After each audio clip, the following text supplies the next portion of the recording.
that had been rolled into a head pillow on which loads could be comfortably placed on the head.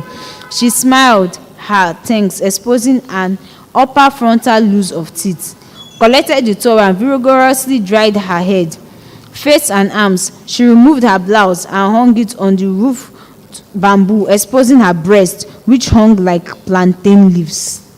She raised them one at a time and dried the skin underneath, and then hung the towel on the bamboo next to her blouse. She opened her wrapper, shook and retied it firmly below her navel, and folded her arms in a final gesture around her chest. A woman shook her head with a faint smile. She seemed to have been contemplating the idea of going to empty her bowl, but dismissed it after watching the old woman.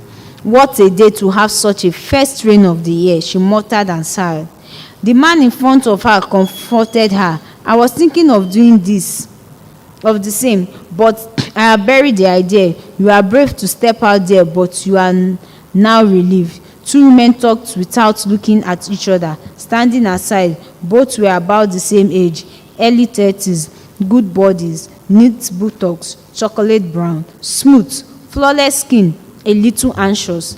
They were childhood friends who had deliberately chosen to marry two friends from this same locality so they could together with their family. Over time, they had grown a lot like the other in looks and the way they talked, so much that strangers often mistook them for sisters. They had their baptism on the same day and called themselves Mary and Maria. Did you see Aima this morning? Maria asked. Yes, on her way to church, but lucky woman, she said she would be late coming as she had something to discuss with her husband. Better to be at home in this rain, quarreling with your husband, than be in the market standing under leaky thatched roofs. That's because you don't know that woman. If she were here, she would have made room for herself and she would be pounding away all her sewing machine, Maria retorted. Yes, indeed. And she will make it look like sewing in the rain is the most natural thing to do. And everyone would have crowded around her, laughing at her jokes while she makes the money, which she quickly gives away, but recoups as soon as is given. Someone coughed and cleared her throat in a malicious manner, and the two women, not wanting a contribution from any quarter, turned aggressively and looked that they said, "You are not invited." This shutting out the intended uninvited intruder. There was silence, broken only by the shuffling of feet. The rain dug little rivulets on the clearing, and once in a while a frog hopped across, and a few eyes followed it to see if a snake was after it. The grass swayed furiously, then gently at the dictates of the wind. Some men dozed on their feet, while others talked quietly about worrisome stories they heard. They hoped were idle talks of men who perhaps had drunk tashing a little above their limit. The rain was not helping, as by now one would have got more information from the town folk. A tall, broad, light-skinned, handsome woman with a mane of hair on head, chin and body seemed the most comfortable woman in the shade. She sat on a flat wood placed on the opening of a metal bowl in which her bag of colorful beads was neatly placed. She had green pencil pants, which exposed hairy, shapely legs under her green and black spotted wrapper. She had a natural smile line on her lips when she was serious. As she now sat looking at her long, shapely hands and well-curved nails, which would be an artist's delight, she daintily picked some recently grown cuticles and looked at them with disdain, as if she was seeing the intruders for the first time. Then she would look away at the swaying bushes in the distance. Those around her created space as if to give them a better view of her, and they would smile each time her eyes made contact. But Doshima, as she was called, was not in the mood they imagined.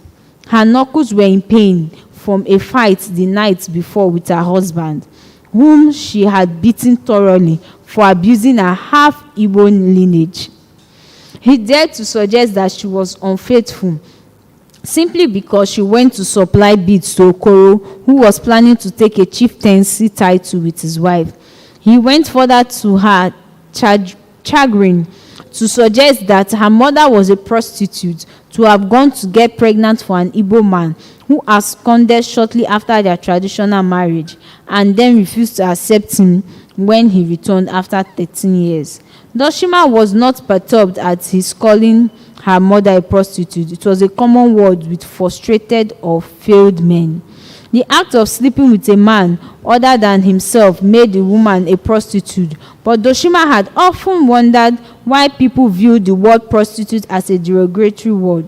The very act that leads to pregnancy and childbearing, as far as men were concerned from her understanding, was prostitution by women. But for her husband to pretend as if he didn't know that her mother had just lost a loving husband and was in mourning, as if he did not know that Mbanefo has remarried a woman from his homestead, and would not explain effectively to her mother why he had abandoned her at 19 with a pregnancy, and why he was now returning, but her mother had schooled her in ways of beating a man in the privacy of their room, and if necessary to top it with a convincing cry when neighbors came.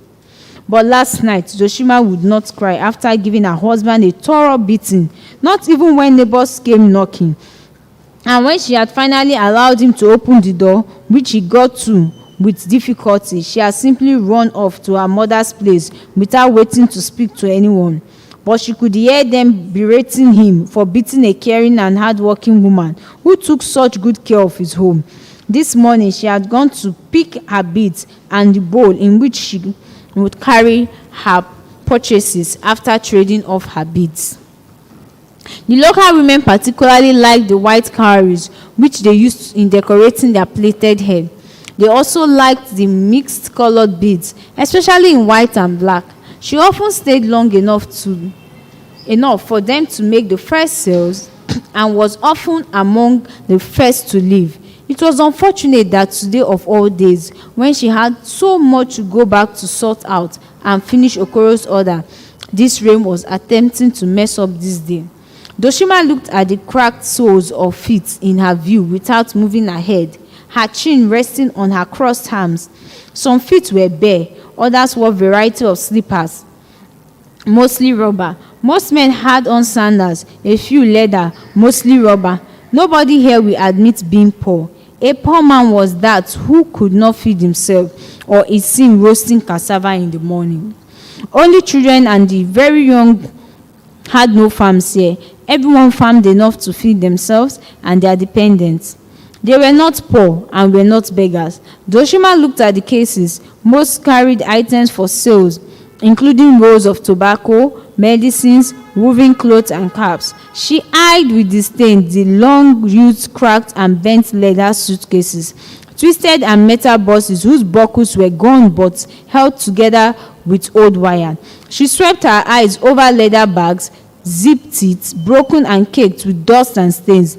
Some were creative and tied rag straps for easier carriage on the shoulder. There was a short, stocky man with a bowed head, smooth face, and a luxuriant beard, and gave his face an intelligent look. He rubbed the beard once in a while, gently with the back of his free hand, the radio in the other.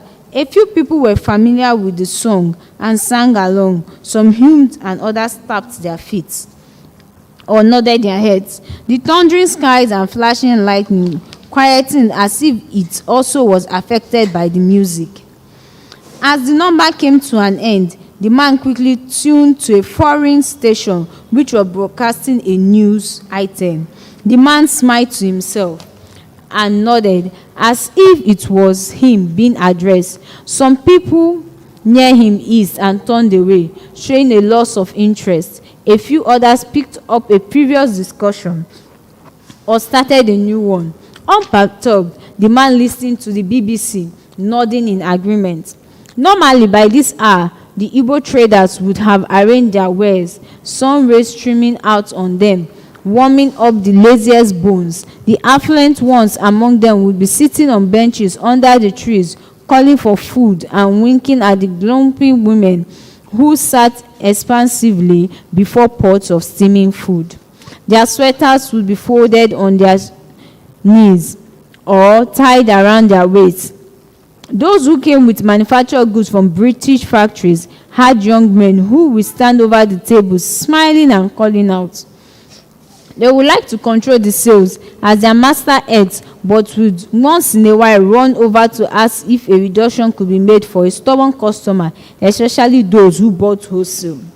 After their meal, they went to talk and play with their big customers, get information on the fast-moving products, get some special orders. Some of them would then walk back to where their boys were busy with the sales and sit nearby, once in a while participating in the haggling by giving a reduction to some special customers.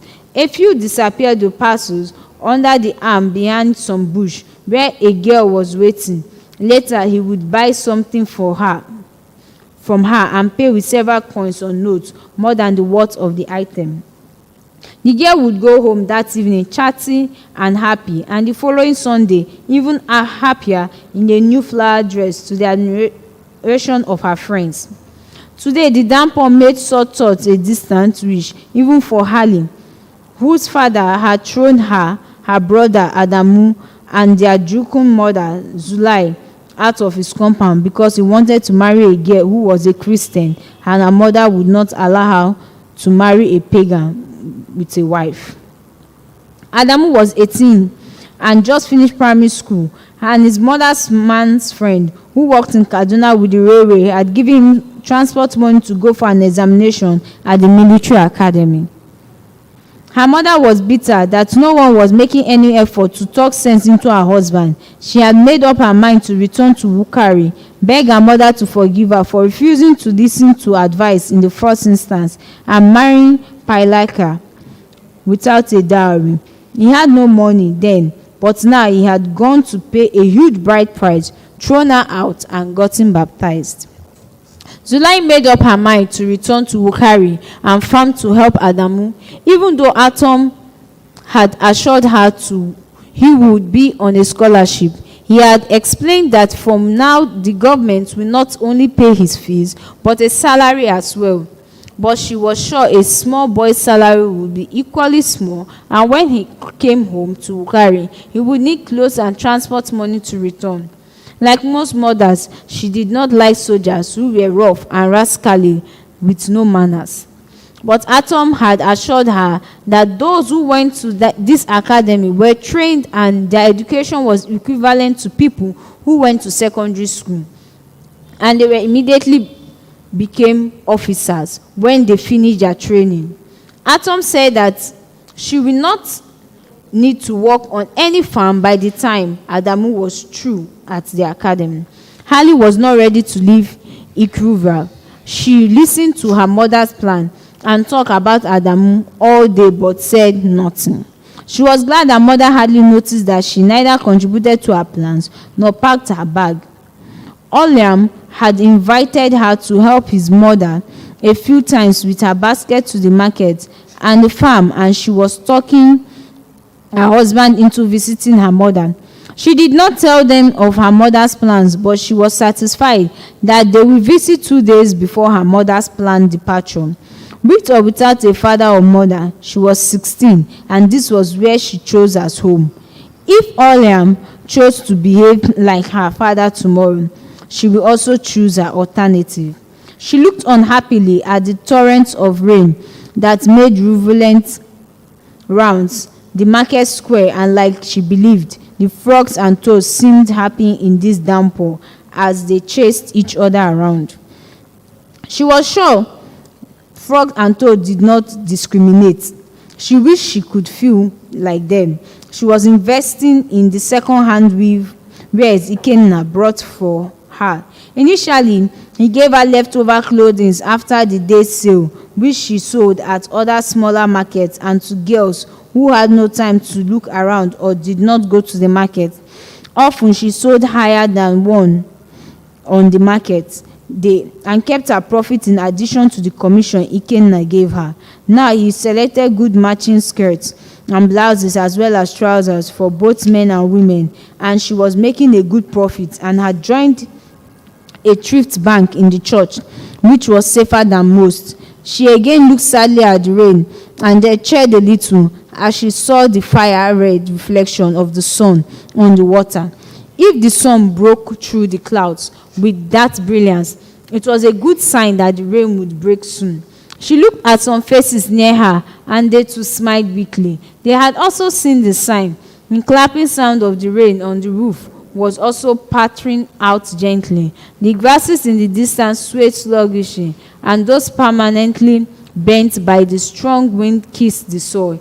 They were early fodder, while those half bent trembled unsure of being erect again. The branches of the trees were steady. The leaves swayed and waved. The woman with her sick son had some space to bend down in front of the boy, looked into his eyes and touched his forehead to check his temperature. She seemed satisfied, smiled at him, and pulled out from the basket the 3-top bottle containing the dark-looking medicine and gave him to drink directly from it. Doshima watched her with half-closed eyes, saw her put the cover back on the bottle after the boy was done, and the bottle in the basket. Doshima and the woman's eye met. She said quietly, looking at the boy, "He will be fine. You should have stayed home with him." "Yes, stay home and wait for the next market and eat yam and oil all of 4 days." "Ah, what will his father be doing all the while you are eating yam and oil?" Doshima asked, her arms folded on her knees with her chin on them. "Can you not see them when they lose their jobs at the NA office? They sit all day at Awange or Umso drinking on credit. Ah, that is a pity." Chapter 6. The Third Thief. The previous day, when Jam had suggested that Peter and John leave for Boko, but made efforts to see Joseph Sushan, who was now the region's representative in the Federal House of Representatives, they were both uncertain. John asked if Jam knew Sushan, so they could mention his name if they met. Jam smiled. Of course he knew Sushan. He remembered the first time he had gone with his grandfather to see him and spend the night at his house. Suswan was pleased to receive Akosu and his grandson, Jam, that evening. The boy had spent days on his way home from a school in Ibadan. Suswan had asked his wife to feed the boy and give him a place to sleep. Then the two men left to see Adagu, a popular former sergeant major and chief of the NA police, who had just been chosen by popular consent as the third thief who Lotio said would have welcomed them on return from the European war if they had not taken so long to make up their minds about appointing a traditional leader. The political situation had made it pertinent to have a third thief, and the people made a choice according to their values. The man wore no airs and was a thief man in all ramifications. He was transparent, ate, drank, and danced with the people, kept his farm, and won everyone's respect. He was assisted by a deputy who was recommended by the regional government because he had worked with them in Kaduna and was dedicated to his work and was loyal. Many did not know him but cared little since the position was not hereditary. But that evening, as the men conversed and told their third thief of plans of ally with Southwest, his deputy sat there, yet apart, and said very little. Each time a comment about a better understanding by the damn core of thief culture and belief was made, the deputy would impatiently rub his face, an obvious discomfort both with the regalia he had adopted and the topic of discussion. The headgear particularly made a caricature of him. As the two men walked away that night, Suswan exhaled his uneasy feelings of the deputy. He looked like a man who would be swayed for monetary considerations. Akusu felt the same, and though confident the thief would not condone his heirs, he was worried about the violence that might follow or precede his coronation if for any reason he had to take over from the aging Zakwe. Akusu left early the next morning to take his grandson home to his father, who would leave that evening for Toran. where trouble was brewing over the killing and beheading of men on their farms. Strong rumors had it that Ogoja people were involved in this act as their contribution to the burial of an Obong, who had to be buried with 100 human heads to accompany him as warriors in the next world. It was said that the Ogoja messengers often hid behind the clusters of pear trees and served as boundaries and wait for lone farmers going to or returning from their farms.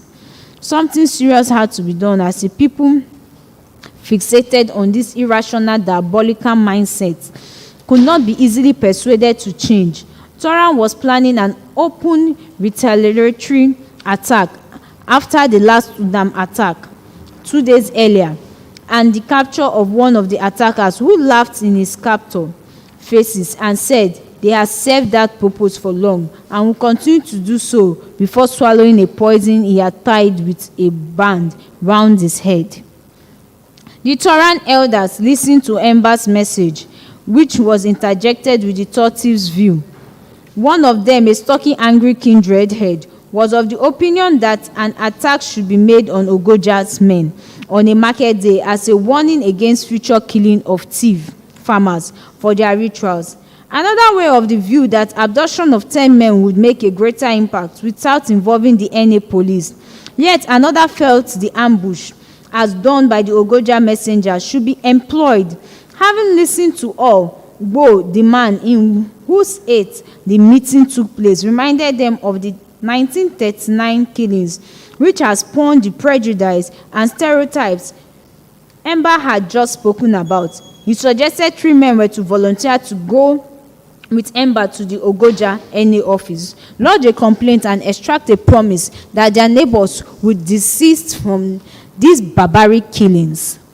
They must continue, lest them use their own people for such rituals, or they should be prepared for repercussions. It was decided. It was pretty late when the men returned from Turan and Emba spent the night, his thoughts occupied with the day's events and the hopelessness of this discussion. The Udam throughout the meeting denied the accusations and even suggested that the man caught could not have said that the thief were claiming. But if they insisted he was an Ogoja man, they could not rule out the fact that individually men were wicked and the men could have been acting on their own for their own benefits. Asked if they had not recently lost their chief, and any official from Ogoja hastily replied that the question was irrelevant. From that point, the mediators became partisan and accused the thief of killing the only witness who would have added some necessary information to this issue. They doubted that the man had taken the poison as claimed. Perhaps if they could produce the wounded man who escaped, further discussions would be made. One of Emba's escort told the Udam that they would send a team to the burial of their chief, which was the next day, and he hoped they would not find any head resembling any of their beheaded kinsmen. The NA official was deeply shaken as he replied, "You shall not do such thing. You are not invited. Don't call the wrath of the gods upon your heads." Another added, seeing that the discussions were breaking down. Another NA official tried to calm tempers. Men, you are not women. This situation cannot be resolved by first flexing muscles. The thief have lost kinsmen in unnatural circumstances and want an affirmation that this situation will not repeat itself. The dead men cannot be reawakened, as their head could not be found and replaced. It is your responsibility to at least give a promise that this situation will be investigated with a review to putting an end to it. I am not of your tribes, but I can see that you," he turned to the Udam delegation, "do not want certain issues discussed here, which seem relevant to the thief in the resolution of this conflict. No one can deny you your beliefs and practices, but what these men," he turned to the thief delegation, "are asking is that such practices should not cross into their territories." Are you saying it was the Udam and a man?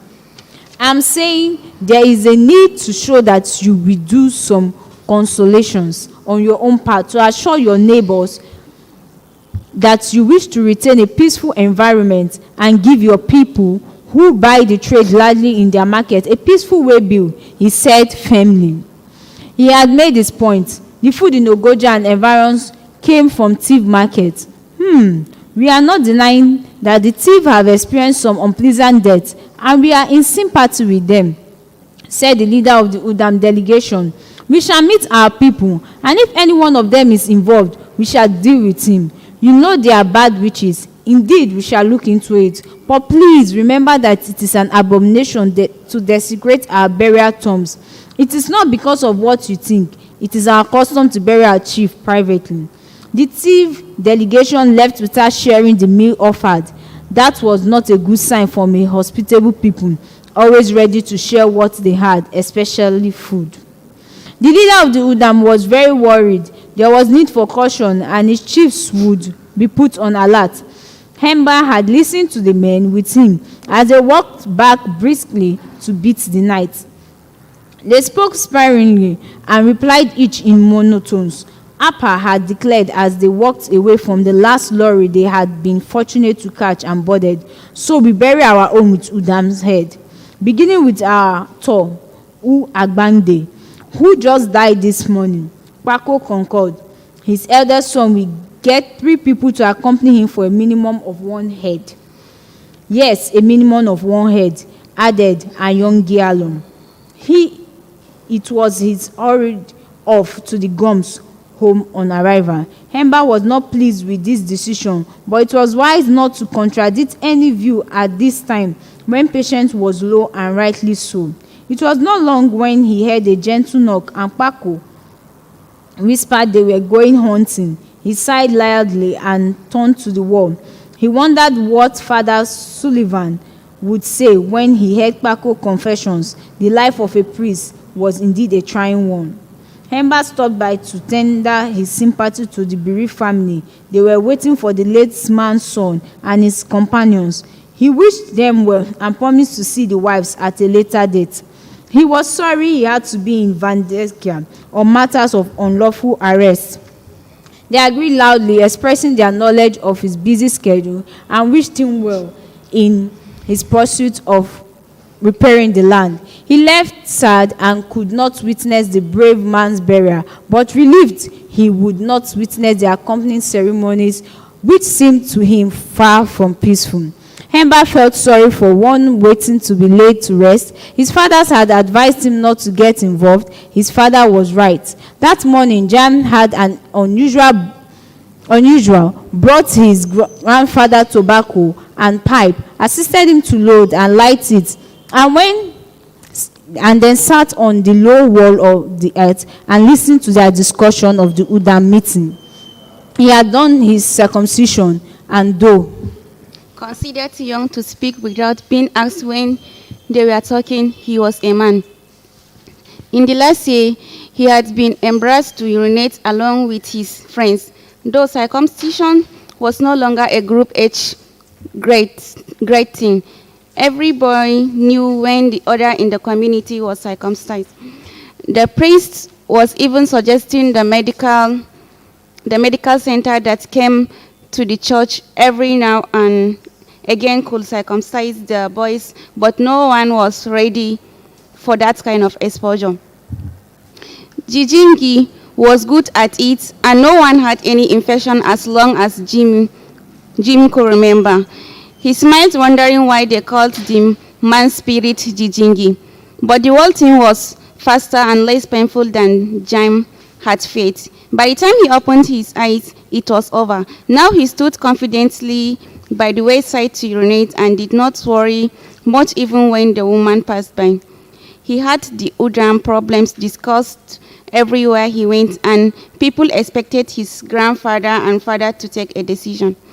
They were agitating for a reciprocal action, but his father did not want violence. But now do you handle a situation where people were kidnapped on their farms and hacked to death and their heads chopped off as warriors for a dead chief?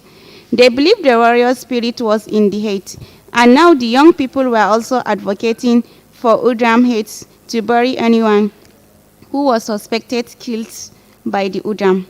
Jam was the time waiting eagerly to go to the Bodija Grammar School at Ibadan, recommended by his grandfather's young friend.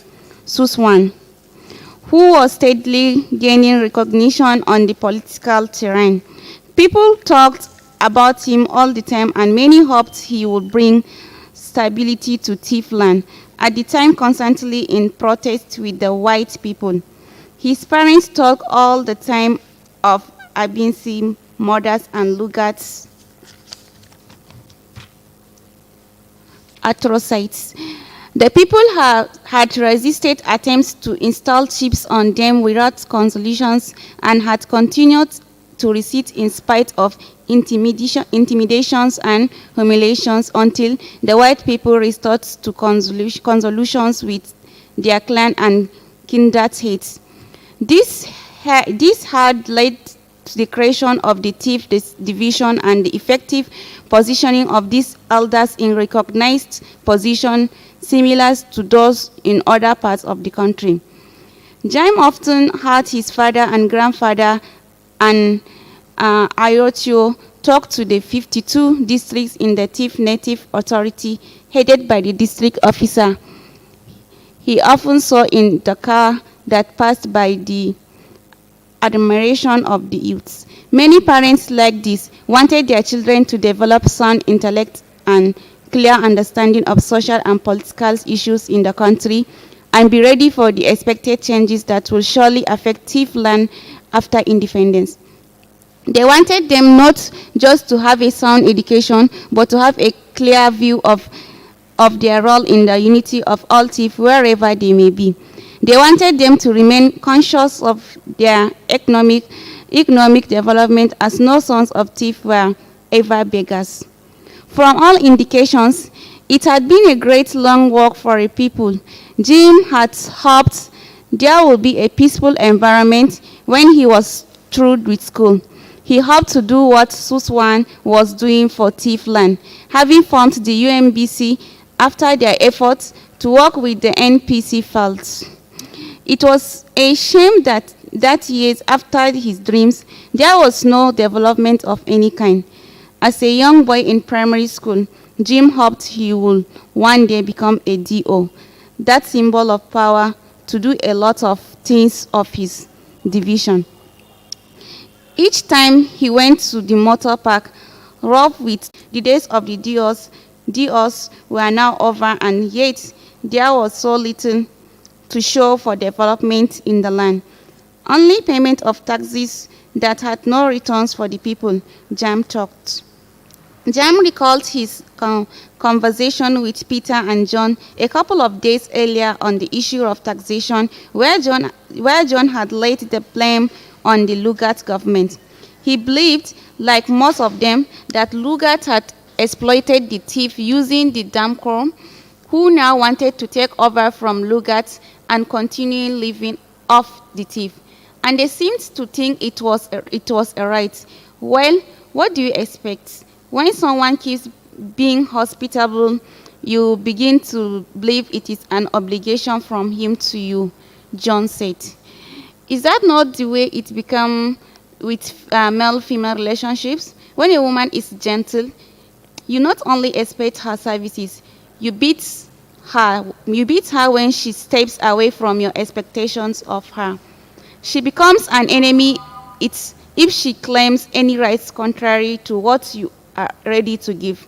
Peter said with a smile. I do not agree with that. John said with a frown. That is a man and woman issue. This is man to man. This is politics. This is man's inhumanity, man. He looked at Jam as if for confirmation. Jam looked at the two men and then his hands on his knees. There is a man in my office who worked in Lugat's private library. That's what he called it, but it was just a study. This man collected all papers his boss scribbled on, and he scribbled his thoughts all day on pieces of paper. This man will copy these scribbles in a notebook with the date, and often he will get the right names in place by spelling them correctly or going out to get the correct name. He soon began to copy this in his own little notebook, which he did relevant information or what he considered relevant. Jam went out of the 8th to his room and came back with a file. He sat down and extracted a sheet from the file and read, "Never fight a war, hot or cold, with the Fulani because they have number one, no rules of engagement, they just hit again and again. 2, no prisoners of war, POWs, they don't take prisoners. 3, no mercy once they pick you out at the enemy. 4, no fighting fatigue, they are forever fit and prepared due to their lifestyle. 5, no need for adequate provisions and permanent abort, they live on very little and sleep in the wilderness. 6, no end to hostiles, they fight to finish. 7, no ignorance of terrain and location, their lifestyles make every one of them expert trackers. 8, no deterrence due to casualties, they are strategically distributed all over West and Central Africa and highly mobile. 9, no need for tranquility, they have no permanent settlements which need peace to thrive. 10, no fear of consequences. Jaim looked at them as if that's what we are dealing with. At that point, Gums strode in. He was, as usual, his composed self, unruffled, even though he had just arrived from Makurdi. "Welcome," the men said in a chorus. Gums sat down and touched his stomach. Someone had come out with a jug of water.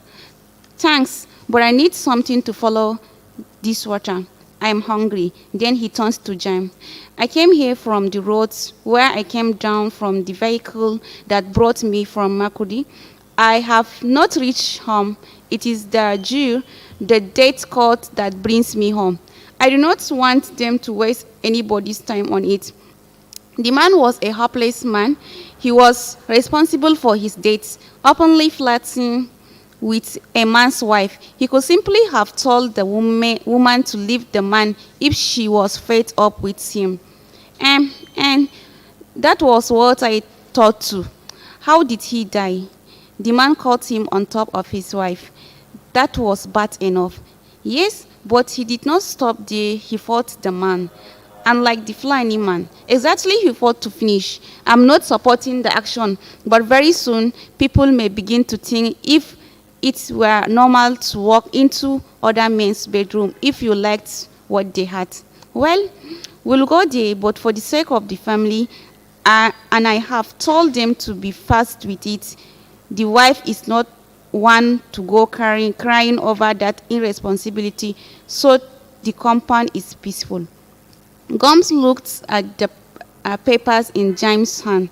Jaim got up and went to the room and carefully put the papers away in a box with some other files and notebooks. He returned to the others, talking heatedly over the no rules of engagement. He had heard somebody say as he put the file away, "There is the saying that when in Rome, do like the Romans," and I totally agree with the Mosaic law, an eye for an eye. If someone comes to attack you at night, go for him night and day until you send him back to where he came from. If you cannot stay at peace with others, why should anyone expect you to be tolerant, especially when he does not know what tolerance is? Jaim looked at Gums. "You heard that. I do not agree with this, eye for eye, because very soon our children will take knives against each other. The Fulani need to be educated. What Lugat has in his notebook is the common view of bestiality credited to black men. The Fulani may be vindictive, but last night Jaim had gone to see the old man he had known all his life, and who he may not be seeing for a while. In times such as this, it was wise to keep in touch, as it may be the last time. Arutio was one of such men. After graduating from the grammar school in Ibadan, Jaim had begun to take greater interest in the history of the European war and the part his father and Arutio played in that war. And the first war and the face war his grandfather had also fought. His father often said the thief formed a greater number of recruits for the war from northern Nigeria. He has often had comments on the war from Read2Build, who on return was one of those in the first batch received at the Kaduna airfield by the Sardauna and his emirs. Read2Build also observed that while handshakes were exchanged with other northern returnees, the thieves were handed walking sticks. He told Jaim of how he had grabbed the stick, thinking it was a gift of welcome. He knew the Fulani men placed much value on his stick, a symbol of his position as a herdsman and his manhood. But one of the emir's aides had retrieved the well-carved stick from him and handed it back. He had spent 4 working days in Kaduna to acquainted with the political station in the capital of the northern region and the level of inclusiveness of the Benue division into the administration. Within 2 days, he was impressed with the level of consciousness in the demand for a chief, which showed that the thief had indeed realized the importance of these symbols of unity that will put them on an equal footing with their neighbors in the new politics. Many of his comrades, ex-servicemen, were aspiring to join the NA in Boko, Makurdi, and Katsina Ala. Read2Build, as a young boy, had started off activism with James' grandfather, and like Akosu, he believed their people had been too hospitable to a fault, letting outsiders occupy prominent appointments in their land, a hospitality he was to realize had led to contempt. Their belittlement largely stemmed from non-assertiveness in vocalizing their grievances, a carryover of the white man's falsification of history. He had told Jaim how happy he was that morning on return from the European one as he left Kaduna for his Kwande clan. He preferred to return to his kindred, build or extend his home, and ask his wife to get herself a mate. He will leave that choice to her, where there was indeed no place like home. In the lorry that took them to Boko, he was happy to sit next to 2 young men, Hemba and his son Jim, in the Nyambun revolt of 1939, but 10 years earlier, when he led young men to fish out those using witchcraft to empower themselves and thus control leadership. This was the Hakaka revolt, in which these leaders were asked to throw away the staff, the witchcraft they had accumulated to instill subordination in the people. Read2Build always counted Akosu's activities as a young man, and one of Read2Build always recounted Akosu's activities of the stories he recounted to the man's grandson was of meeting on the stories he recounted.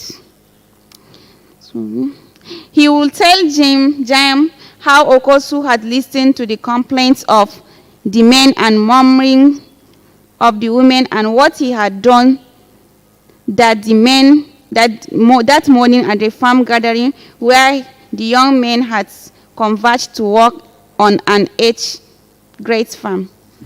A tall, stoltly built young man of a few words and innovative ideas, he would always open conversation with a word and innovate and loud clearly of his thoughts. Those nearest to him will quickly call for order, and he will proceed with whatever he wanted to say. Read2Build always wanted to know if it were a real court.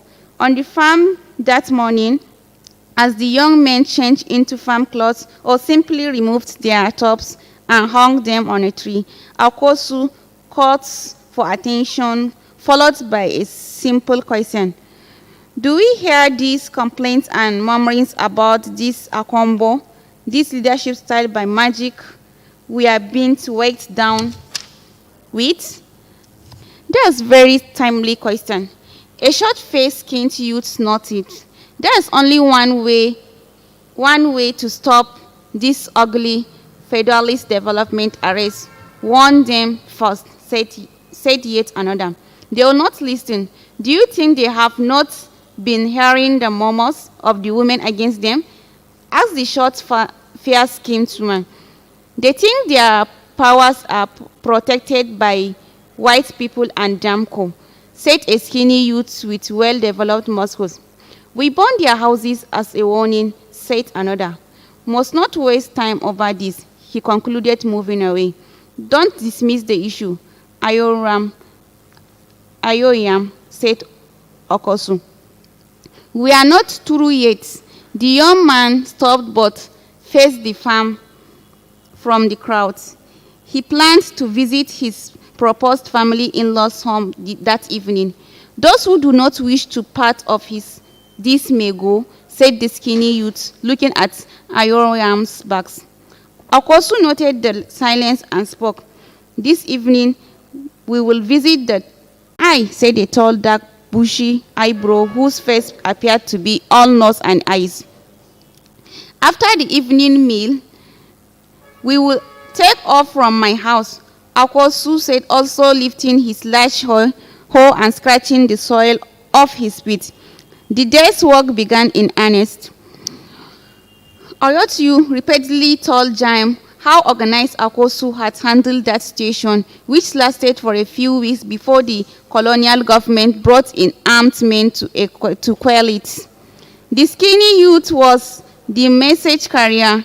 He darkened his face. He was a joy to behold. He was a spirit and went to the village of the clan hate marked. He informed people as they returned from the farm and markets and often frightened lawn farers, but the message was clear.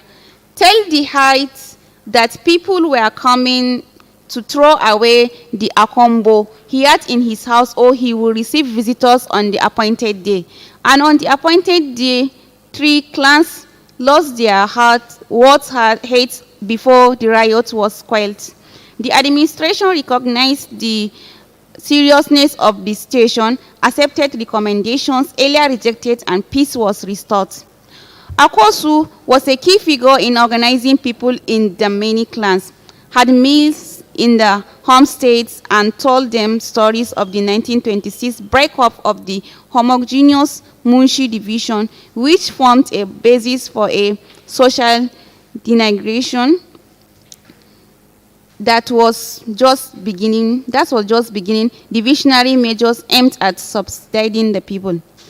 Ayochiro will note that all these divisionary tactics had begun with the Griffiths Niger Company and inherited wholesale by the colonial government, who technically set out Vihita, spoil their land. He would sometimes hum a song that was aimed at discrediting Griffiths and his company, who did everything possible to spoil the land. Ayotio and Hembo were among the first to be drafted into the Second European War. Many of those who had been to the first had run away. They had gone without running away because they wanted to see the white man's magic, which has said to have much civilization. They wanted to learn a few things, and they had learned many things from the experience, who he believed. They had mixed with other nationals and compared their experiences of colonizations. In his return, he had chosen not to work with people who enshrined indigenous he knew were peculiarly preserved for his people. He returned to his home state with new cultivated attitudes and became the Kinright head and later clan head. He was aware of what his people respected in a man, and these were not too different from that of the foreigners he had associated with during the war he had been conscripted to fight: personality, ability, and power of persuasion. He was also conscious of his people's position in the rollover historical and political station. Most irritating was the Northern Administration's contact person in the Thief Division, a Yoruba man. When that stick was taken from Ayotio, Hemba, who was behind him, refused the stick shake and had walked by sturdily, his hands folded behind him, walked past the walking stick extended to him, looked spitefully in the man's face and walked past to await his few belongings and the little money they were told to expect on return. Fear of them would be there to claim it as a shade in which largely thieves were compared mysteriously exploded in a ball of fire on the night before their journey. There was a rumor that a man had stolen a bomb and hidden it in his half-sack with the intention of smuggling it back home. It was hardly a believable story because those men knew exactly what handling such armory was about. Hemba had told them they could not change their station from a distance, which was why they had joined the war in the first place. Now he will work with the NA and monitor the way their interests were handled and how that interest affected the development of the community. He had made people in that war who knew a lot about other countries and how they were run. Many had wound their way into the hearts of colonialists and thought exploited. They reaped the benefits of exposure, and he was going to ensure his children and grandchildren had a good education. Many were angling for political independence, and Hemba had told them to be interested in what the Damco said and were doing. When they were drafted, Hemba had left his young, heavily pregnant wife and a son, Jam. It would be good to encourage townships. Both men agreed. They will talk to Suswan, who was now a voice in the division, which was good, but Ayoto preferred to stay in the clan and work, but still go to his farm so as not to create ideas for the young men to neglect the farms. Hemba got involved in the settlement of disputes, rearing in areas shared by the thief and other ethnic groups.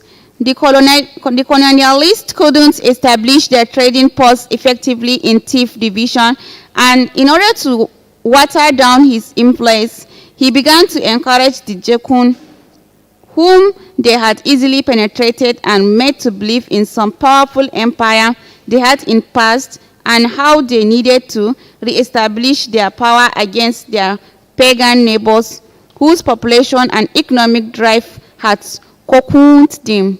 The Niger Company had long been about this same tactic in the Ogoja area, instigating the small group against the thief for the company's interests. They supported these groups with supervision and weapons against the thief. A man of few words like his father and a pleasant personality, Jam frequently visited the old man, listened to his advice. There was hardly any visit that the old man would not remind him how much he was like his grandfather, Akosu.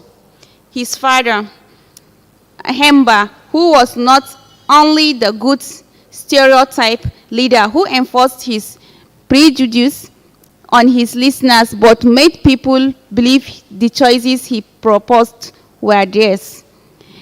He will narrate how his grandfather will sell the idea to one or two before a meeting of the clan or homestead and allow the idea to be discussed and wait. At the meeting, he will give the floor to a respected elder to open the discussions. It will then be thrown to the floor. He will listen and then conclude by agreeing with the idea and asking for volunteers to affect the decisions. He will then note that it was in the hands of everyone to repair the land. Hemba, the old man would say. In addition to cultivating the mainly subsistence crops, the thieves were known for went into soybeans, paid for labors instead of depending on group farming. He had set employment so he could pay these young men to till while his wife mobilized a few women to plant. She paid with small favors and gifts which were appreciated but not counted as payment, as the women would feel insulted if they were told their work was paid for. He encouraged the young men who worked on his farm to form a society that will jointly utilize the money they earned and invest it on a cash crop. He told them Beniseed was good money as many parts of Thief division produced the crop for the white people to take away. He would tell Jam that both of them were sure that with independence and with self-governance, his people will make good money from his crop. Nothing surpasses hard work, Hemba will tell the group of young men that came to help on this farm. And anybody will take that which belongs to you, which you work for. And always remember that hard work does not kill. It rather loads you with respect. Never be like the man who harvests other people's crop in pretext of younger or being a stranger. A lazy man eats cassava. Ayotro will say all this, then say to Jaim, I know you must have heard him say this is a dozen times, but I do not want you to forget what your grandfather, your father, and I stood for. You know how I became a representative? One evening, Suswan called Hemba to accompany him to a visit which turned out to be a visit to me. When my two wives had greeted them and brought food which they ate a little to please them, Suswan turned to me. You must be aware that proposal to appoint 10 councillors from intermediate area has been approved by a regional government. Ayotio said nothing. He lifted a handmade leather bag from a stool by his side and with his right hand searched for his snacks box, which he located and retrieved. He replaced the bag and shook the box, holding the cover steadily, then opened it and offered Hemba, who shook his head. Having completed the ritual, he sat back. Hemba continued, I want you to represent this area and, if possible, get on the executive committee of these councillors. Choose economic development as the focus of this intermediate area's cash crop, Baniseed. Vendiaka is focusing on tobacco. Yes, Vendikia is an ally of Kwande in commerce. Their representative is Hamotayon. He left him in Bermuda, but he returns from indications you seem to be choice, Ayatro said. I think otherwise, and I have told them so. All we need is your consent. Suswan intercepted. You have my consent. Ayotra smiled. Let us drink to that, he said, offering a keg of palm wine. The chieftaincy issue has also been settled. It was not difficult to convince the communities, Hemba diverted. They have seen the larger problem of indirect rule. Nothing will come in at their instances. The top thief will not be a stranger. He will rule according to our culture, but not a to abande as the Damko are trying to select. They should leave that to us. The thief respect value, honesty, integrity. That is the issue that needs to be settled, and since the chief issue is becoming important in the politics of the time, you will all work towards the installation of paternalism, and this was why they had reacted against patrimonial administration, which relied on this symbol for its indirect rule against the thief. On the night On the night Ayotra was sworn into his new office, Hemba visited him after his well-wishers had dispersed. I shall not visit you as frequently as you may wish, Hemba said to him. But when it is urgent, send words. The regional headquarters has a hold on our development by relying on its traditional native authority supported by the colonial government. But independence will come as in other countries. We must align with the Southwest, which is ahead in its modernizing process. The Southeast is not born to settle as traders. They will control the private sector of the northern economy.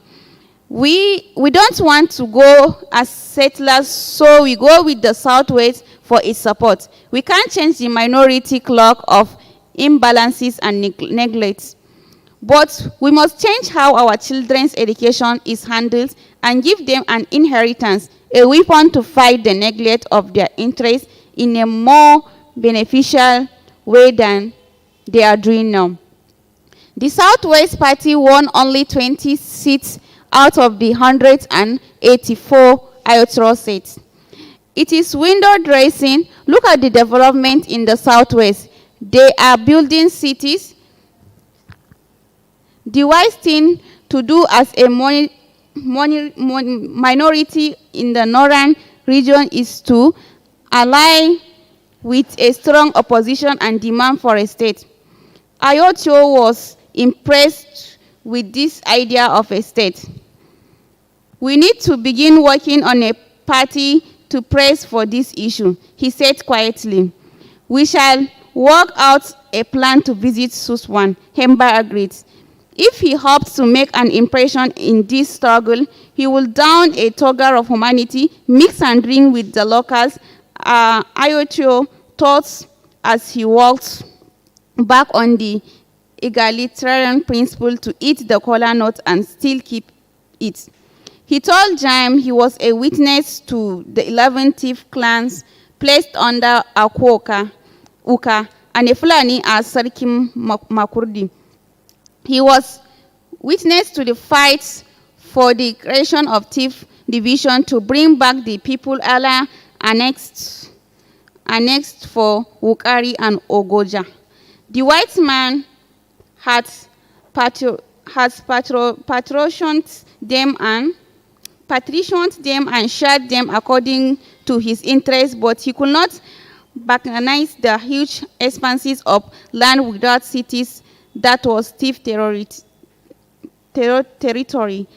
Jaim knew how difficult Akosu and his father had made penetration from Wukari and Abinsi difficult for Gordon and the hateful Fremantle, whose creation of a boundary and policy of Walsmont eviction failed. According to his reports, which was now general information, the thief did not bother with the concept of ethnic and territorial boundaries. I also always told him stories of the colonialists and their complaints of the stretches of fertile, uncultivated land and the thief people who were everywhere, making it difficult for him to have access to what he needed. Unfortunately for them, Ayotro will conclude they could not evict or displace the people, no matter in how many divisions they scattered the thief among hostile groups. The more districts they created, the more the thief population, even if the political power was exclusive to others. And agitation will continue when you oppress a minority from having an effective say in affairs that concern them by imposing lesser tribes to rule them. You could not miss a tangerine in a basket of lemon and lime. And Jaim would say, how true.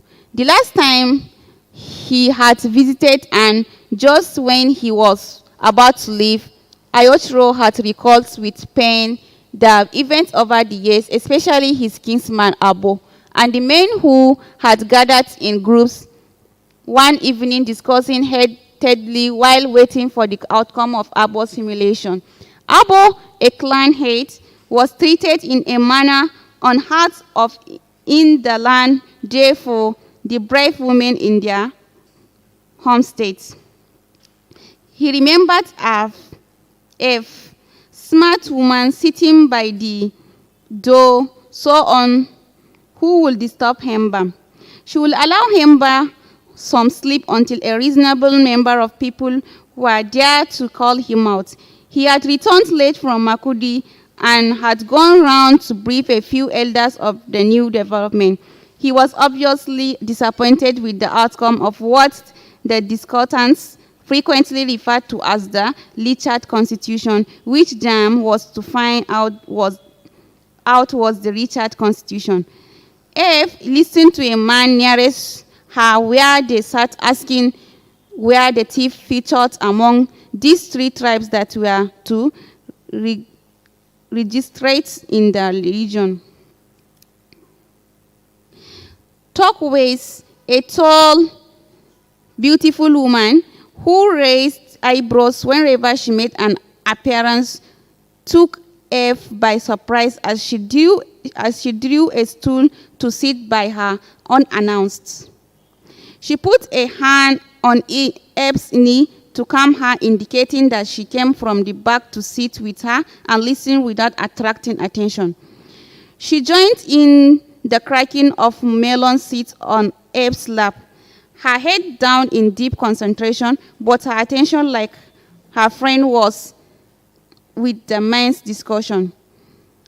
Ayotio said they both avoided looking in his direction, a sort of warning to him not to ask them to move away, and he would not have done it, meaning the man was a short man.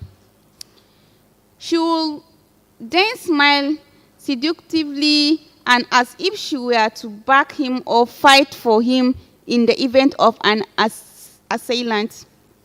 She had come to Nanef where her aunt was married, and though she had been given out in an arranged marriage, she was pleased that their niece had taken a bold step and had kept her in spite of her brother's protest. Turquoise had met an equally handsome Suswan who won over her family with the large pay group he took at the right moment of preparing the fields for the yam heaps. They had sent word the precious day of their visit and had asked for an escort to the field. Turquoise's mother was prevailed on her husband to put them to test and see what the young man was capable of, since the Abbas had taken another wife for their son.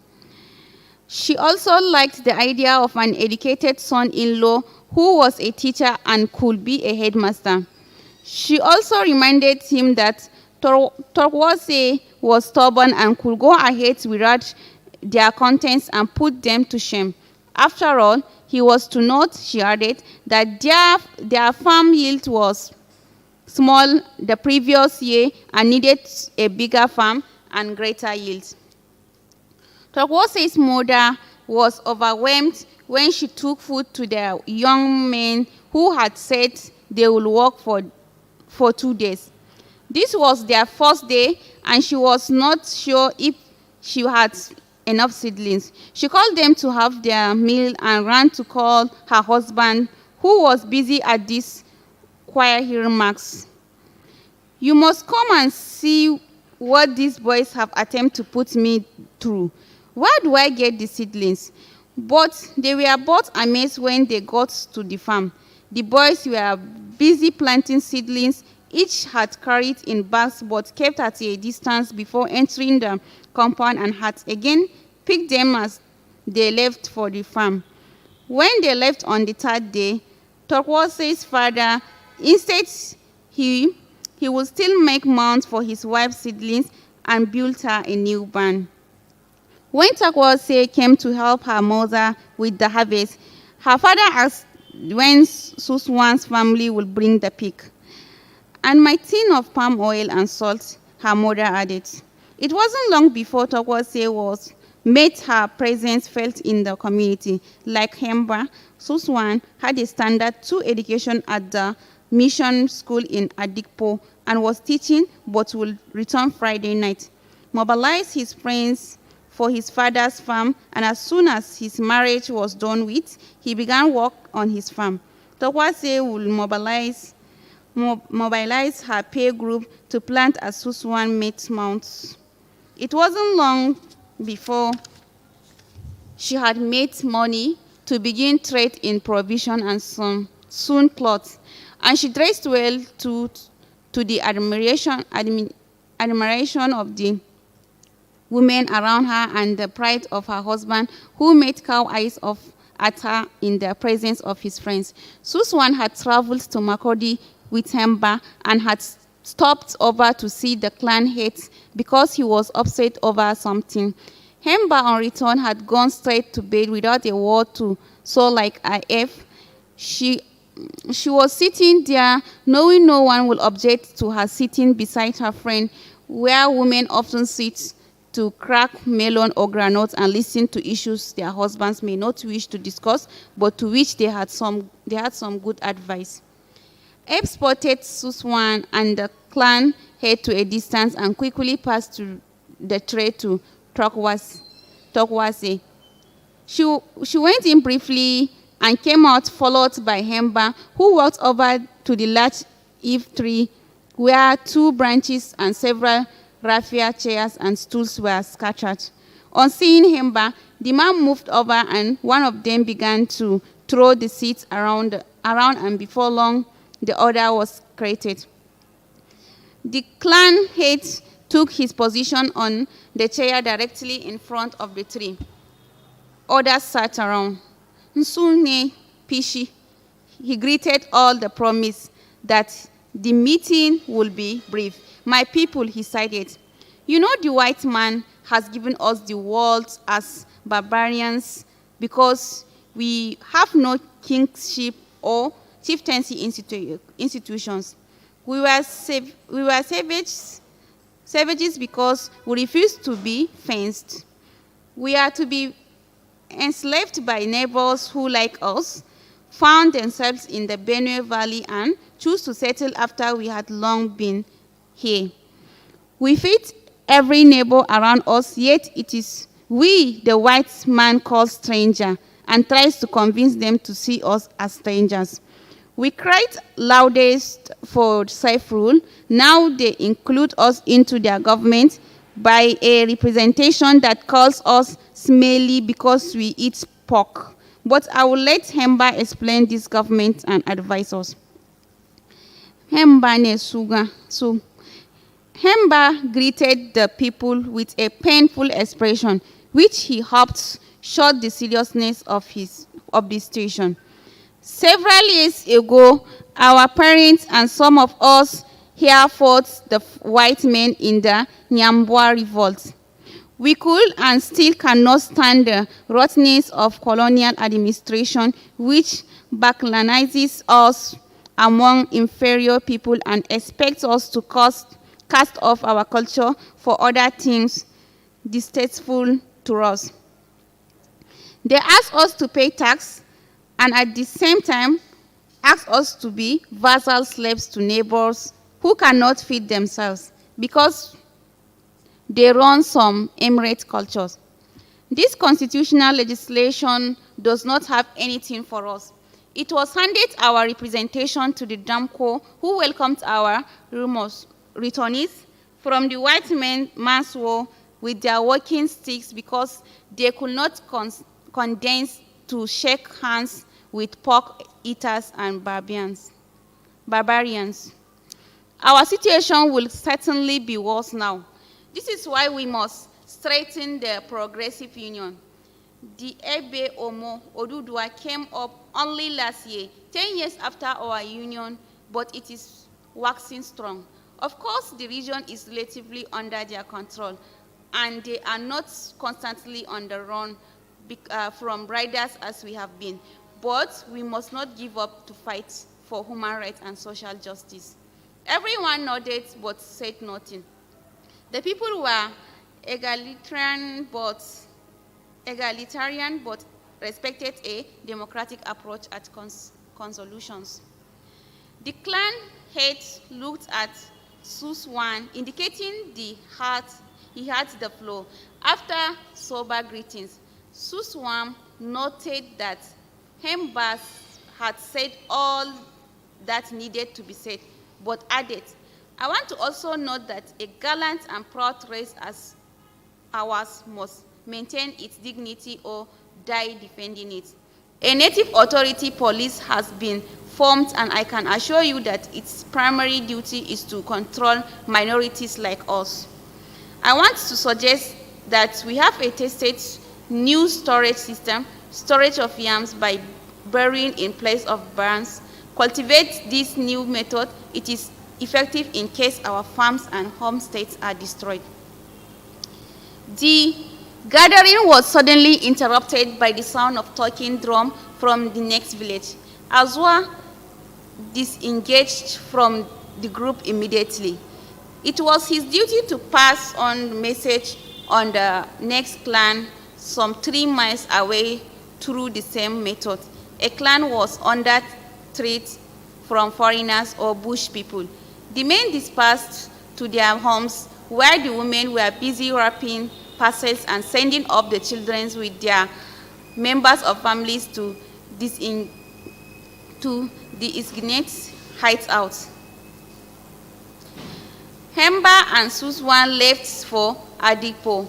They will be there in 2 hours and back before daybreak to send messages to the hideouts if it was safe to return.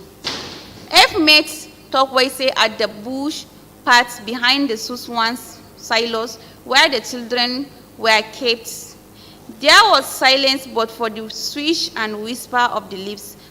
Older boys were in the bushes around their farmsteads and silos where their younger brothers and sisters waited. A passerby was likely to hear the squirrels and grasshoppers and perhaps disturbed rabbits. Tokwese joined F and they hurried off to the next clan, some 20 minutes away. They knew the road and walked fast, slipping into the bushes and maintaining silence with any sign of an oncoming figure. On arrival at the homestead, they separated. F went to the left farm silo, half a kilometer away, while Tokwese went to the right an equal distance.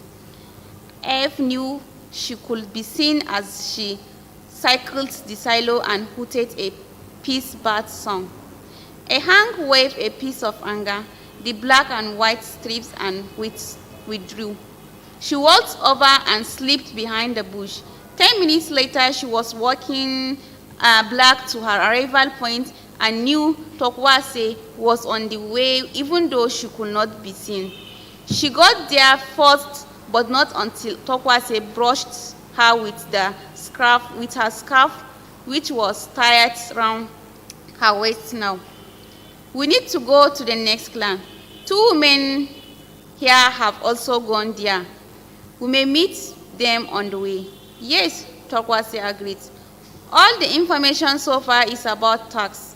And can you believe the women were forced to hand over their monies in exchange for their husbands. The market at Ajir was raided.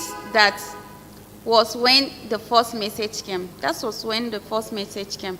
It was almost 4 o'clock and the women hurried on. They could see some homesteads in the distance among pear trees. They stooped low and moved slowly. Something was going on in the compound. The women crept over and almost colluded with the women from the clan they had just left. One of them whispered, "Onenge kwa lajen kiarese a bigeu ken iyaka." Shrieks will run through your vagina when you see what is happening. Tokwase and F were taken aback both by the expressions on the faces of the women and what could have prompted it. Instead of asking the cause of this alarm, they pushed on to the place the women had come. In the center of the gathering was the clan head. He was stripped of his clothing and was being whipped with a horse tail. After each strike, the translator will repeat, "He will have prevailed on you all to pay your taxes. The region needs everybody's contribution for development. The colonial government brought you schools and is trying to civilize you, and it is your duty to pay attention in return." The gathering was largely male, as the women had gathered the children and taken them into hiding. The two women noticed the vehicle, the Damko and the Jukun translator, who spoke thief with an accent. F wiped a tear from her left eye and pulled Sorwese away. As soon as they were out of the home state, they half ran, half walked. An abomination had been visited on the people. A clan head to be so totally humiliated for his clan's refusal to pay a tax more than what some families earned in a year for a development in Kaduna. So what did Kaduna people do? F walked heavily as she approached to the clan head's aid. He was dressed and battle ready, but he watched calmly as the women approached. He sat alone, but knew he was alone. Nearby were strong men who watched closely. Trokwase went in with strong strides, greeted, and without waiting for an invitation, sat down. Ayoto knew the women were tired, and these were not normal times. Her beautiful eyes were red and had lost the sparkle. He waved F to the bamboo seat on his right. She nodded to Turquoise as she wiped a face from her left eye. Turquoise complained, "Clan hate, we have seen what we have done. We have seen what we don't allow in thief land. We wept all the way from Ajir and are still weeping at what we saw." In impatience, the clan head coaxed and cleared his throat loudly. Ayotro broke into the story by saying how devastating he was with their tale. "Clan hate," F said quietly. "A man would have told you that his testes ran into his stomach when he saw what happened at Azwa. There was no white man there among the strangers. They came with their Jukun men armed with powder, sound, and undressed the clan heads in the open compound. Ayotio made to stand and sat back again, holding onto the handrest of his seat. Yes, they whipped him with cowhides. Tawase picked up there where F have stopped. Meanwhile, the Jukun translator kept repeating that this was the treatment for any clan whose men refused to pay the tax Kaduna need for development. F said, "And we surely pay for this." Abo was not only his friend. Abo's mother was an exchange from his family. "What I know is this: I am master of this house, and whoever denigrates will pay for it. What did Abo do to deserve a humiliation that will live after him? I know this son will not live in shame." He talked aloud. Alone like a man demanded, the watchers waited for his signal. F waited for Mbehemen, Abo's wife. Abo will soon join the ancestors, perhaps tonight, but his wife was one of them and will return home with her young children. The two elder boys, thank God, will stay and farm my father's land and rear his grandchildren, build his sea. But again, she worried for the young men who will certainly wish to avenge their father's disgrace and death. Why will they succeed life? The white men from the company destroyed all settlements on behalf of an assailant. But at that very moment, F worried Abo's sons and their friends had sewn the wooden bridge linking Azua to Apir and waited for the return of those who had only exalted their poor earnings but disgraced their father. Men knew 2 young women from Azua and visited and seen the shame of her husband. Women who hoarded away children had also witnessed her shame. The shame of losing in a wrestling match or a race was different. You lost one, you win in another, but to be whipped like a child or a common criminal. Not even a wife was caned with such disdain. Her mother will be preparing for her return. Will she prepare something less painful and fast-acting than poisonous mushrooms? Her husband was a brave man, but she wouldn't want to take him down from a rope round his neck before announcing his death. She went down the stream and inspected the mushrooms from under a locust bean tree, got water and rinsed them, and began to pick the sand-rinsed mushrooms into the folded plantain leaves in her hand.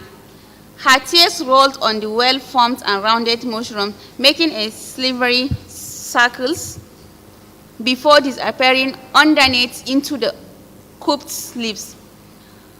Then she tore a strand from a creeper and secured the mushroom well wrapped in the plantain leaves.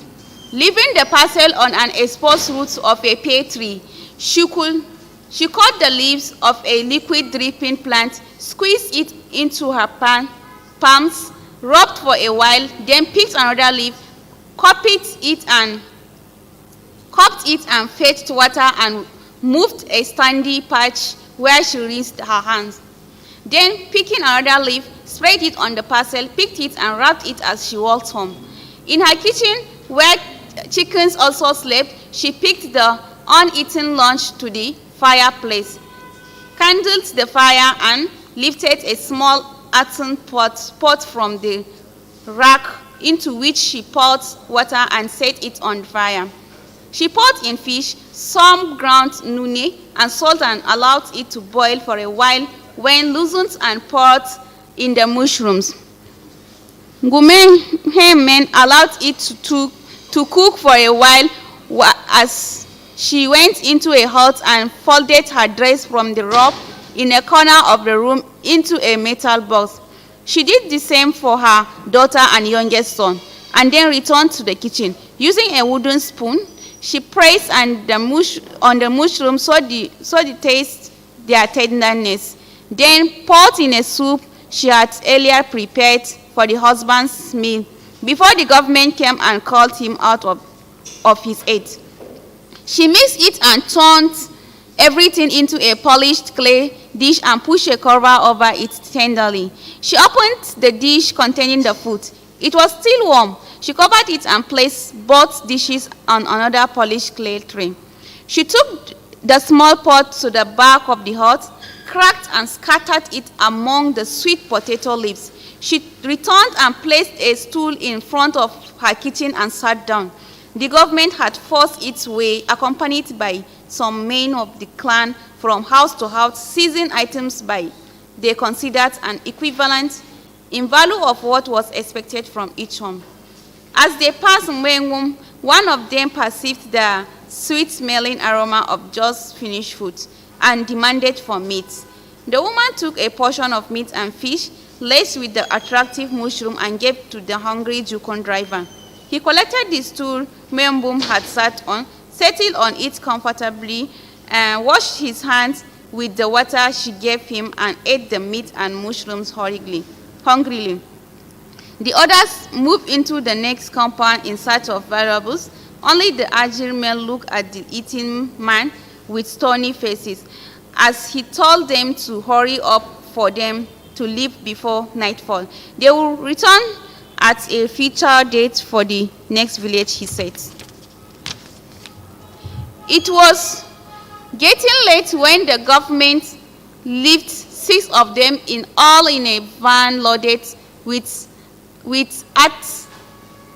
artifacts, and many other things that will be shared among the raiders. The driver, who had eaten, belched and complained of the stomach discomfort and dizziness. He was almost at the end of the bridge when he gripped the chest, put over the steering wheel at the van nose, dipped into the water as the bridge kept in. The Damco man beside him jumped and lost consciousness as his hand hit a log, but fell on a dry ground. The others landed into the slow-running water and made frantic attempts to jump out of the vehicle. The young men watched from their hiding place. It was obvious these men were not familiar with water, but two of them managed to crawl out. The young men pushed them back into the water and kept them with their hands on the struggling men's heads. The struggle became weaker and weaker until movement ceased. Abba's second son walked over to the unconscious man. "Leave him to tell the story," his elder brother cautioned him. "We might as well fix the bridge," his friend said. "It was an accident." They set to work, and in another hour we are back to the village. The two young men met their father eating his food, their mother by the sides. "We got them all," they told him. He nodded and continued eating. The boys looked at their mother. "Wait for your father to finish his food. He will talk to you," he said. They moved away and talked quietly. Malam Bakinzo woke up shortly after the boys had gone. There was no sign of an attack as he surveyed the surrounding. He remembered his driver's behavior before he crashed the vehicle. The man must have been drunk. He saw a hand on a rock and further down a gown flapping gently on the shallow water. He looked closely, and Enzo was not scared of these people as had been insinuated by Griffiths and McIntosh. They were not eaters of people they killed, and they were not thieves. In fact, they were a generous people with a great sense of hospitality. If they would but build township communities and accept to live under the Emirates' rule and pay their taxes without force, but for decades they had resisted the jihadists and now to the colonialists. They had themselves to blame.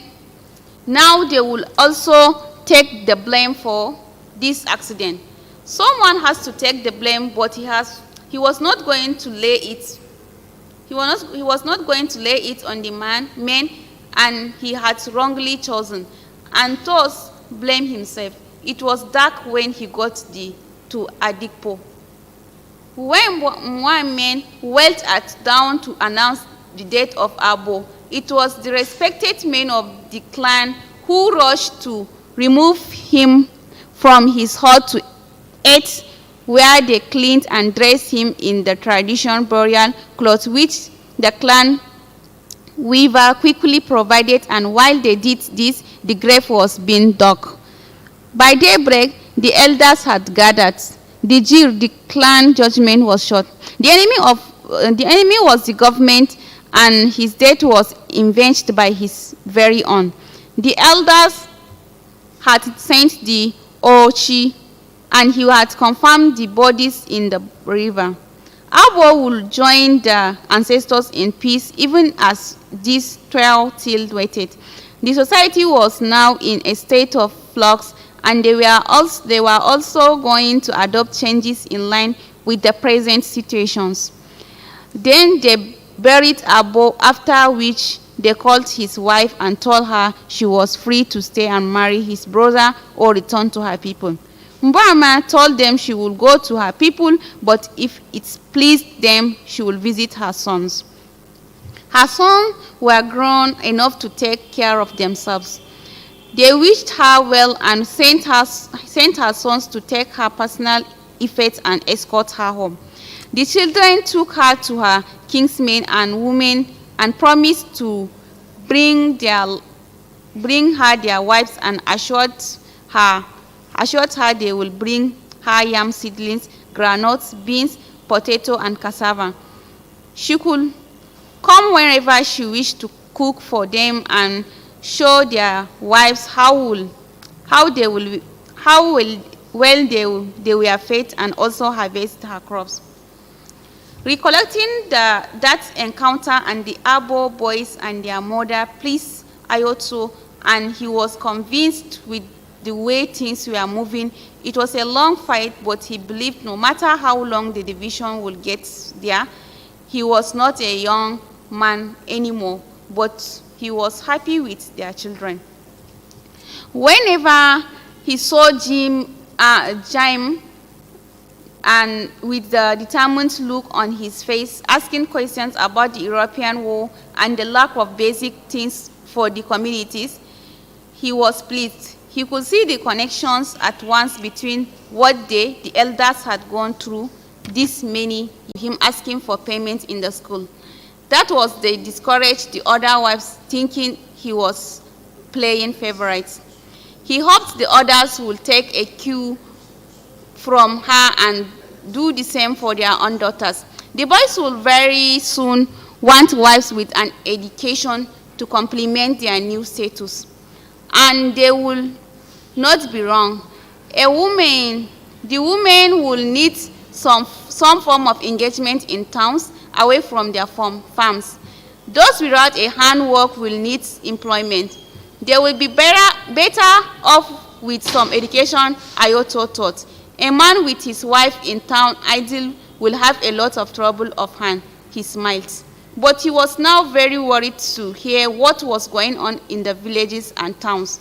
The new role the NA was playing, the loss of jobs and even withdrawal of liquor license and threats of a revolt, and the people they had trained to carry on living in search of jobs and protection for their families. This was not how it was to be. He shook his head and cupped his face in his hands as Jimmy left, not sure how to comfort the old man. Chapter 8, Plans. No sooner had Aima and the boys left for their usual morning worship than Jam sprang out of bed, determined to join the UMBC party Range Rover to Makurdi and find out firsthand the security station.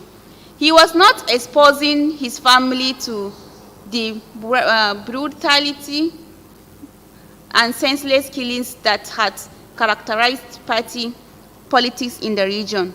He will move them to Jos, settle the children into school, and Aima into her tailoring and what else she may wish to keep busy with, and then return home. With her, it may sound easier for him to go to farm or some entrepreneurial drive than actualizing the plan to wrestle, but she wouldn't want to expose the children to ruffians who had joined political wings for opportunities to look and kill when politicians presented them the chance, and he could see one in the making. Jam walked fast through the sitting room, almost falling over a side stool that had not been put in place after the last visitor. He returned it to the corner, pulled open the front door, and walked fast to the washroom at the far end of the compound. He looked sideways to avoid conversation with Chivi, who faced his compound as he urinated on the yellow bushes that fenced off the two compounds at the back. Chivi had 3 wives, and his compound was a beehive of activities late into the night, and he was often the last to leave any gathering. He would not stop at a good morning without a review of an encounter of the previous day, and Jam had enough of his private reviews, even as he hurried out of the house. He had taken note of the unset table breadth of the dishes and cups, which would have been waiting to be served when Aima and his Torwese, as he fondly called his little daughter, returned from their daily ritual. He had also noticed his towel conspicuously placed at the end of the cloth racks to tell him that it was not taken to the washroom. That happened only when Aima traveled and was not there to give it to whoever she designated to serve his bath water. This morning, he knew he would go to the bush market, as they called the rural market, where they bought cheaply for resale in the town. But this never changed her attention to the daily affairs of the home. However, this morning, this towel and the unset table confirmed his suspicion that she was aiming for a fighting he was not willing to partner. After urinating on the carpet of sweet potato leaves behind the washroom, he hurried back to his room to fetch his towel. He was not going to give her room for any fight. He grabbed his towel, and as he walked down the compound, he picked a bucket under the mango tree and was about to pick the rope when a young man on his way to his uncle's bricklaying business beat to him. He stepped back and watched the boy draw the water with powerfully muscled arm. He remembered his father standing back right where he was now while he drew water for him, and then suddenly stepped up to him and to say, "Jam, pull out the bucket quickly. We will not need a bath this morning. We will tend to be fruits." Before he could ask why the change of plan, his father had disappeared into the house, which then had 2 rooms and a scattering of huts around the compound before Jam remodeled the house. Within minutes, he appeared in his singlet and boxers that he suspected were once a full-length pair of trousers his mother has experimented with. It was a Saturday, and they had planned to plant some fruit seedlings he had gotten from his missionary friend who had just returned from a trip to his Irish country. The previous Saturday, they had done some transplanting of sweet fruit plants with those that were turning thorny and will eventually produce sour fruit. Then they had cleared more land for today's plants, but he had forgotten and had asked Jimmy to get him water for a bath so he could attend a meeting to select respected men of the community to visit the Udam at Ogaja for a peace settlement over some farmlands and the killing of lone farmers whom it was rumored would accompany the To Udam to the land of his ancestors. But he has remembered his plans for the fruit farm and the joy his children derived from these activities, and at once decided to choice of men for the Ogaja peace talk could be done without him. His absence will also excuse him from being put on the mission.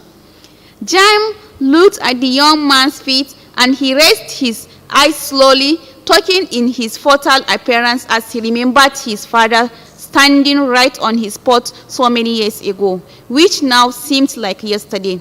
He remembered he was just about his young man's age then, with about equal strain on his arm. He counted the same number of pulls at the rope that hauled out the bucket, equally full. He could hear him whom the count, even as he had done, aiming for fewer counts with each cast of water from the small bucket into the larger one. He looked away, remembering his father, tall, bronze-skinned, bugling muscles, and a powerful voice that drew attention and respect from his listener. His defiant eyes, his broad chest, and moderately muscled arms, which silenced people when he approached or looked them in the face. His eyes seemed to express unspoken pity for men who seemed to have accepted defeat from the hostile colonialists, and their representatives. Jam remembered the softer parts of his father's personality. He often felt the communities he moved in expected rather much of him, and he felt he was not doing enough to fulfill a little of those expectations. He also knew that without the support of these people, he could do nothing against the onslaught of ill will from Kaduna. He did not hate these white spotters. They were no better than slaves themselves in their service. He had told Jaim many times never to betray anyone for a slice of bread when someone else raped yams from your betrayal. Jaim could still remember vividly his father's last morning at home when he had gone in to talk to his mother, whose daughter, Iveren, had recently slashed her wrist in protest of the dowry that was to be paid for her and was found hours later in a pool of her blood. She had said she would not be bought like a goat in the market, though most had suspected it was the suitor whom her friends confessed she found disgusting, a man who failed to measure up in any way to good-looking men in her family. Her mother had told her she would grow to respect him as a woman, didn't need to love a man. All the ought to ensure was that he was responsible and he knew his place as a husband. Iveren had demanded for an exchange arrangement, but the suitor's family were newly converted Christians and would not have anything to do with pagan particles. Many believed the suitor's family had no one to arrange an exchange as he was the last in a largely male family. They were happy to take refuge in their church, which was supported by the colonial government. It was an event described by many as incredibly shocking legacies of colonial values. For a while, no one enforced the law, and the sad suitor had a lift for Makurdi, where he was less known. He could not bear the looks for the women, particularly the teenage girls, who crossed the path whenever they saw him approach. At 16, Iveren was full-grown, and her standard 3 education had given her a sophistication few women around could boast of. Her father ensured that she had a primary school education with the support of her mother. Many girls did not go to the mission school because their mothers, more than their fathers, stood against the idea, which they believed made these girls think they knew better because they wrote strange characters on sheets of paper and spoke English, which their father said would soon become the language of the trade and prestige. When Hemba got married, Iveren, then 8 years old, moved in with her brother on the day of the marriage and lived with him and his wife, who did not hesitate to send her to school down the road even before their children were old enough to join her. She attended catechism, got baptized, but unlike her friends, never used the Christian name. She took her cousins who were baptized as babies to catechism when they came to age. She observed the rules of catechism which she enforced on them. She was especially hard on Jaim, who was about his place as first son. She was always quick to remind them that the arithmetic test he had felt was more important than sitting on the earth, where his father received visitors. She booed when anybody beat him at athletics. She pointed him to unswept parts of the compound as if she were the dirt.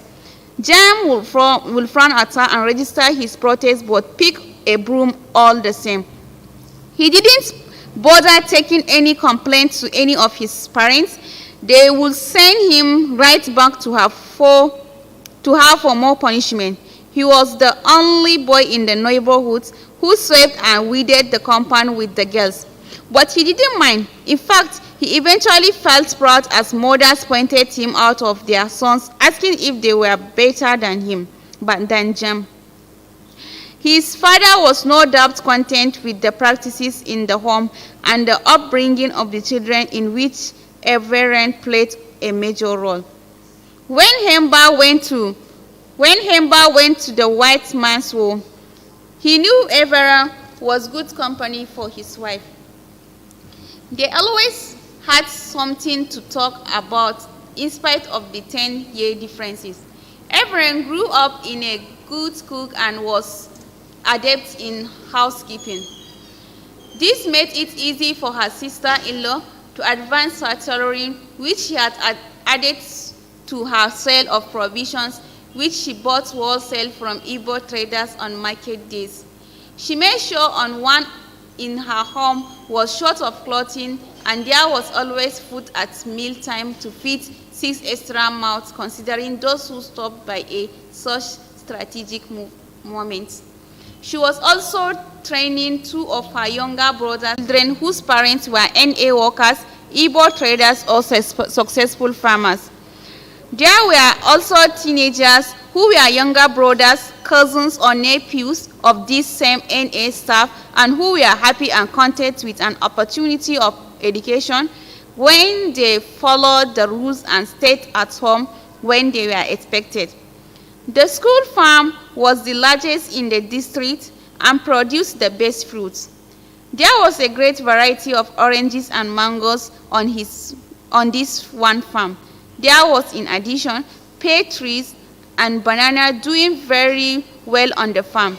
The senior pupils did the greater work and were often supported by teenagers in the first and second year groups. Each class or group worked an hour a week in company of church members who volunteered to help. The women also volunteered, especially at harvest time, and the bigger girls worked with them. They also did the wedding with a mixture of boys and girls who sang joyfully to the Lord and said the Angelus with such gusto at midday. The priest from Kasina Allah came to surprise the Manurin. The locals did not use manual. They left the farms for a few years to tell the difference, through it was certainly there. Everend helped her sister-in-laws, brothers, as she helped the younger and smarter Jam and Suez. She was deep and told seriously and made everything look important.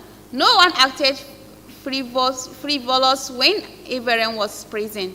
Her siblings felt superior when she accompanied them to places they needed to be escorted. So none of them was happy when Apo came with his marriage proposal. His gift had first been refused with the excuse that Hemba was not the right person to collect gifts on behalf of their father. The young man's family, who had secretly encouraged their son to go for this beautiful, proud but energetic girl with an added advantage of the white man's education, hurried to Uyogu with the gift of snaps for the father and metal pots, pans, and a bag of salt for Everend's mother. Everend's death left a vacuum in the family and the neighborhood. The children missed her greatly, but no one felt emptied like their mother, whom everyone knew loved Everend with a passion. Many said it was the striking resemblance between brother and sister, but everyone could see that Jam more than Everend was the copy of his mother. It was a secret prediction that a girl with a mole on the left cheek will bring long-lasting changes in her family. Everend came with a mole not on the cheek, but on the left ear. It didn't matter to F, their mother. Left cheek or ear meant the same. And this girl was living up to expectation. It was often a girl who took control of her brother's house, and it is so loved by his wife. She was the first girl to be appointed school monitor in that male-centered mission school, where the priests were fathers, but the women sisters. And she was planning to train for that job in the hospital, where women wore smart white dresses that showed a good length of legs. And Evelyn had beautiful legs that will make some important man on a sick bed get well fast.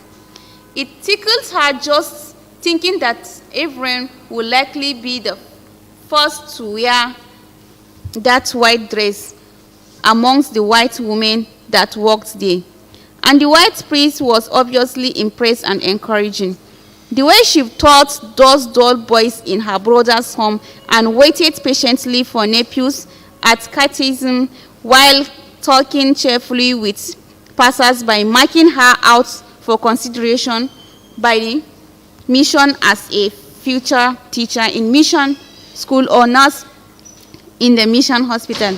She may just end up teaching somewhere important someday, but like most dreams, this one died prematurely.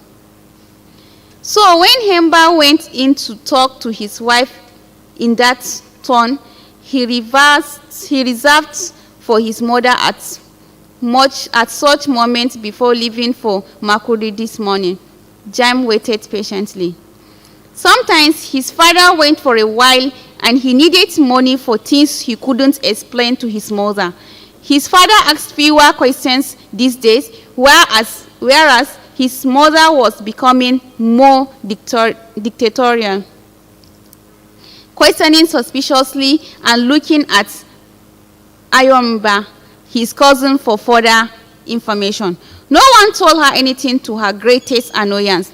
He waited for his father out of the doorway, away from his mother's view. He wanted to get a special gift for Aima. He had saved for some time now and hoped whatever his father gave him will make up the difference. His father saw him as he made the corner, and without waiting for the request, dug into the baggy trouser pockets, counted some shillings and dropped them noisily in James' outstretched palm. Muso, he said gratefully to his father, who called back, "Make sure it is for a good cause." James looked at him, wondering if his father suspected. But he knew his father had no time, having spent so much time with mother. He had grown up with Aima. They knew each other very well, their pitfalls, each one's annoying habits, and had grown up teasing each other. When he started thinking seriously about their relationship, he was sure his mother liked Aima, though he was not sure if she would like her as his wife. He liked her even more when he was at Ibadan, as far from home. He was glad to find establishments who did not want these wild, untamed republicans without respect for constituted authority to be recognized. The thief needed to be assimilated into the general political good of the northern region. It was wrong for any group to start interfacing on tribal grounds that will distract from regional interests. But were the Igbo not publications with much Igbo's interest from Nsukka to Asaba and even the Delta area? So what was wrong with the thief, with a great sense on their immigrational history? Hemba could not blame the Damko for wanting to expand their territory. That was human nature, with a constant desire to conquer and subdue and even enslave in the face of resistance, and resistance came in many forms. The Idoma were found, compared to rats eating your feet while you slept and blowing air on it so you never felt the pain until you were wide awake and it had retreated into its hole. Not that he was an admirer of such diplomacy, but his people needed to look at the times, get more ambitious about contesting and winning elections and farming beyond food crops. Did not the Bible say man should not live on bread alone? They needed to go into the cash crops and not be weighed down with third-party marketers from the north and east, making money from their labor. They needed roads to their farms, infrastructure, and self-esteem. Business and politics offered that esteem even to women. See the respect men gave that woman from England. She even gave countries independence, and even money our people were struggling for wore her face. Member exclaimed. And here were strong, able-bodied men like his father, Ayocho, and himself, many who went to fight the European war they knew little or nothing about, and from which they returned with nothing. And here he was working for peace to distant groups. He remembered that morning he had gone to the Royal Niger Company with a message from his people who did not want the Tor Abanda, the drum chief, as head of their district. The white visitors had watched him play to the administration and cheer from the people who respected him as an expert drummer with a tall visage and huge muscles in the arms. They had gone away with the assumption that his performance and accolades were a mark of leadership, and with further consolations, and gone ahead to appoint him a district head. The elders had made and written a letter to the RNC, putting the record straight and recommending 2 names that could be interviewed if need arose, and appoint them for that serious position. Instead, the RNC chairman had given the letter to Malam Ibrahim, an assistant in the company, who insulted with his kit and kin, made jest of the idea, and recommended that the Tor Abanda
of this gathering. At this moment, Hemba had arrived and the youths wrote their welcome with a rebellious war song. The officer took his new arrival as the troublemaker and raised his rifle. The eldest man in the group advanced towards him, raising his hand in greeting, but the officer, thinking he was in the process of seizing his gun, fired. The old man remained standing for a while a hole in his forehead, then ever so slowly his hand, half raised, fell on his back, his eyes staring skyborne. Astounded, the youth looked down at the remains of the patriarch. Member had taken in the station, shouting a warning to the youth not to do anything foolish, and the officer said aloud, "This is a wise man, and I hope they will listen." But the youth advanced towards the officer, and Hemba burst through the crowds in an effort to hold them back. The second officer, just behind the one who had spoken,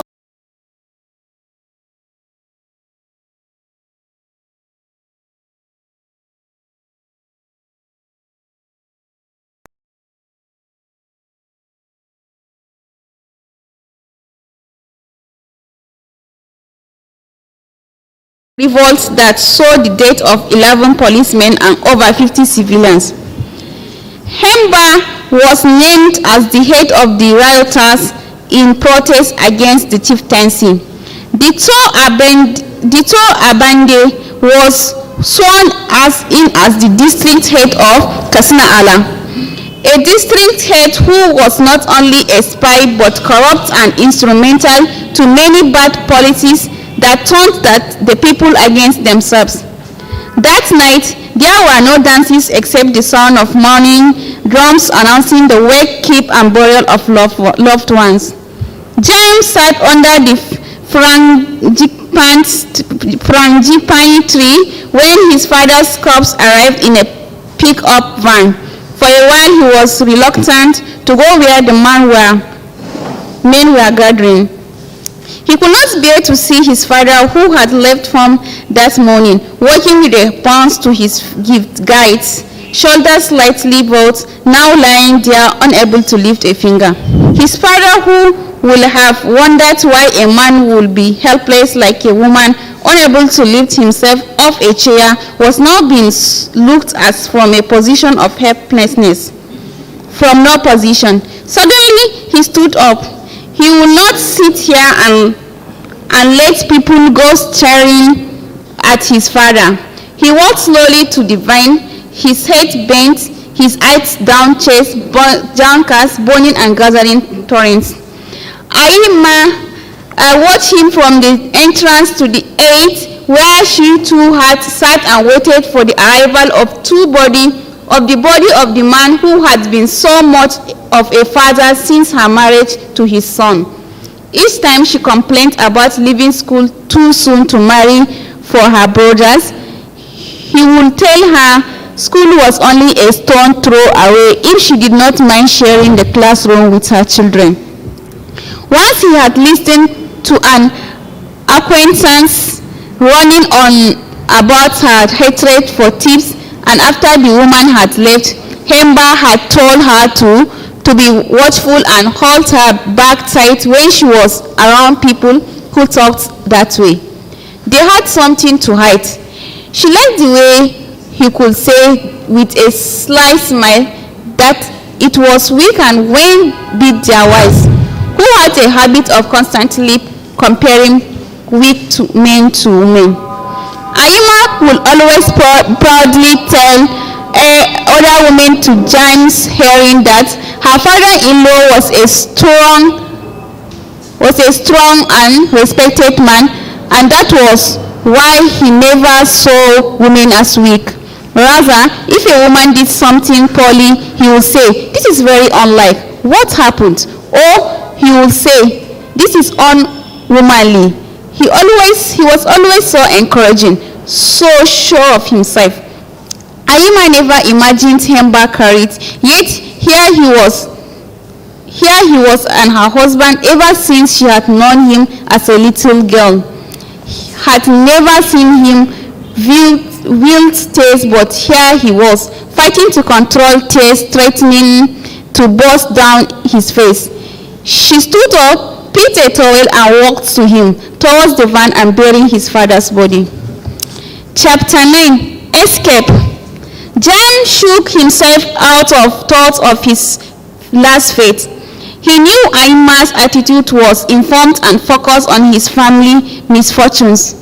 He could understand her worry about the children. Children were the worry of every good mother, but he was also his father's son. Each day he looked into a mirror, he saw his father look back with a questioning in his white and deep-set eyes. Did not the Christian Bible say something about the father being in the son and the son in the father? He wondered if he really had his father's gods. That was the source of Aima's fear, his inner self in which his father was beginning to evolve.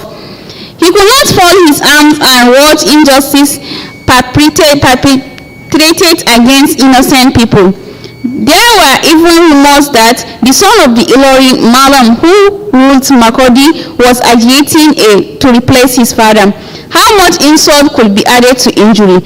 The man would be asking soon become the third thief.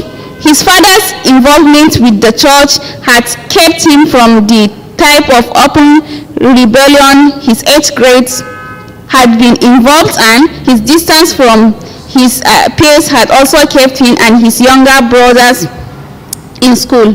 But he had encouraged them to move to Jos even though they had chosen Kaduna. His trips had exposed him to development in the country. A classless society like theirs will not benefit from a colonial government that was encased with people who thrived on a class system. His people will have to learn fast in order to progress. But to begin with, corrupt people in this government will never allow the peace they needed for development. So they need to be shown the way out. The boy filled the bucket and lifted it effortlessly to the washroom. Jam walked with measured feet behind him. He nodded his thanks to the boy who felt had only done what any young person would have done. He did not expect any thanks, but then thinking him was an outcrop of James' Western way. He ran off as James shut the hewn wooden door of the washroom. He hurried his bath. Whatever Aima had to say, he was not going to join ranks in argument. She certainly didn't accept him to farm yams at 38. He could not give his 13-year-old son, his 2 junior brothers and sisters, the right education on the proceeds of a yam farm. Does she not have any pride to expect him tilling the soil when his own father earned a living with a little education he had acquired? Woman, he sighed and sobbed his body vigorously. And he was not going into transport either. Imagine sitting there in the marketplace all day waiting for your lorry, and a driver with whom you fought each trip was not his idea of life. And did she think he enjoyed sitting around with people looking for someone to pass time? But how do you explain all this to a woman who thoughts did not go beyond the welfare of her children, especially one with a set mind like his wife? Oh, Mvaga, he responded to Ako, his neighbor's greeting as he hurried into the house to dress. Ako waited, knowing James' hurried step was not only to get dressed, but to avoid a conversation with him. He had not directly confronted him, but James was aware that Ako, had fingered him as the person behind the cleanup, as the operation to keep Damco activities out of the market had been tagged. But all he had done was response to a question. Was your neighbor today? He had simply answered yes, to the satisfaction of all. But the men were all there. Jam could not have had the meeting and cleaned up alone. It had been agreed, and the choice of Jam from above was to pick someone who would serve as scapegoat. Eko was waiting as he saw Aima and her son hurry towards him. He was contemplating whether to remain where he was or go to the earth. When the unannounced rain poured down, he did not need permission to seek shelter from the rain. Aima looked out suspiciously and saw Ako dusting a stool. She grabbed an umbrella and ran to him, forgetting in her rush to open it and shield herself. I can see you want to talk to my husband. I greet you, but I also wish to talk to him, and as you can see, I am late for my kids. Perhaps you will see him another time. Without waiting for a response, she hurried to the house where Jam watched her from the door and decided he had rather talk to Ako at this moment. He put on black socks and a pair of khaki trousers as he looked at Aima's well-shaped silhouette against the door. But for the rain, he will use this opportunity to see the man off and stay away until Aima late for the market. He will then return to pick a few things for the trip.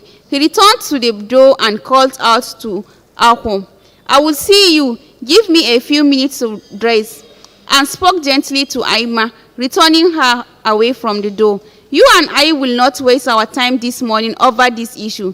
I am leaving for Makurdi this morning to assess the station in this rumor. If I don't like the way things are, I will do one of two things.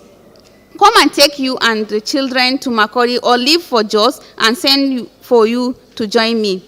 In an emergency station of this nature, the mission schools anywhere will not keep the children out of school. If I had my way, you will stay home with that girl of yours today. In troubled times, she is too big to be carried even for a man and too young to run. Send word to the children to stay with their brother in school premises and even attend the evening mass till you come for them. You know something you are not telling me? You had as much as I last night after your friend left.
Aima picked the dripping umbrella and returned to her room.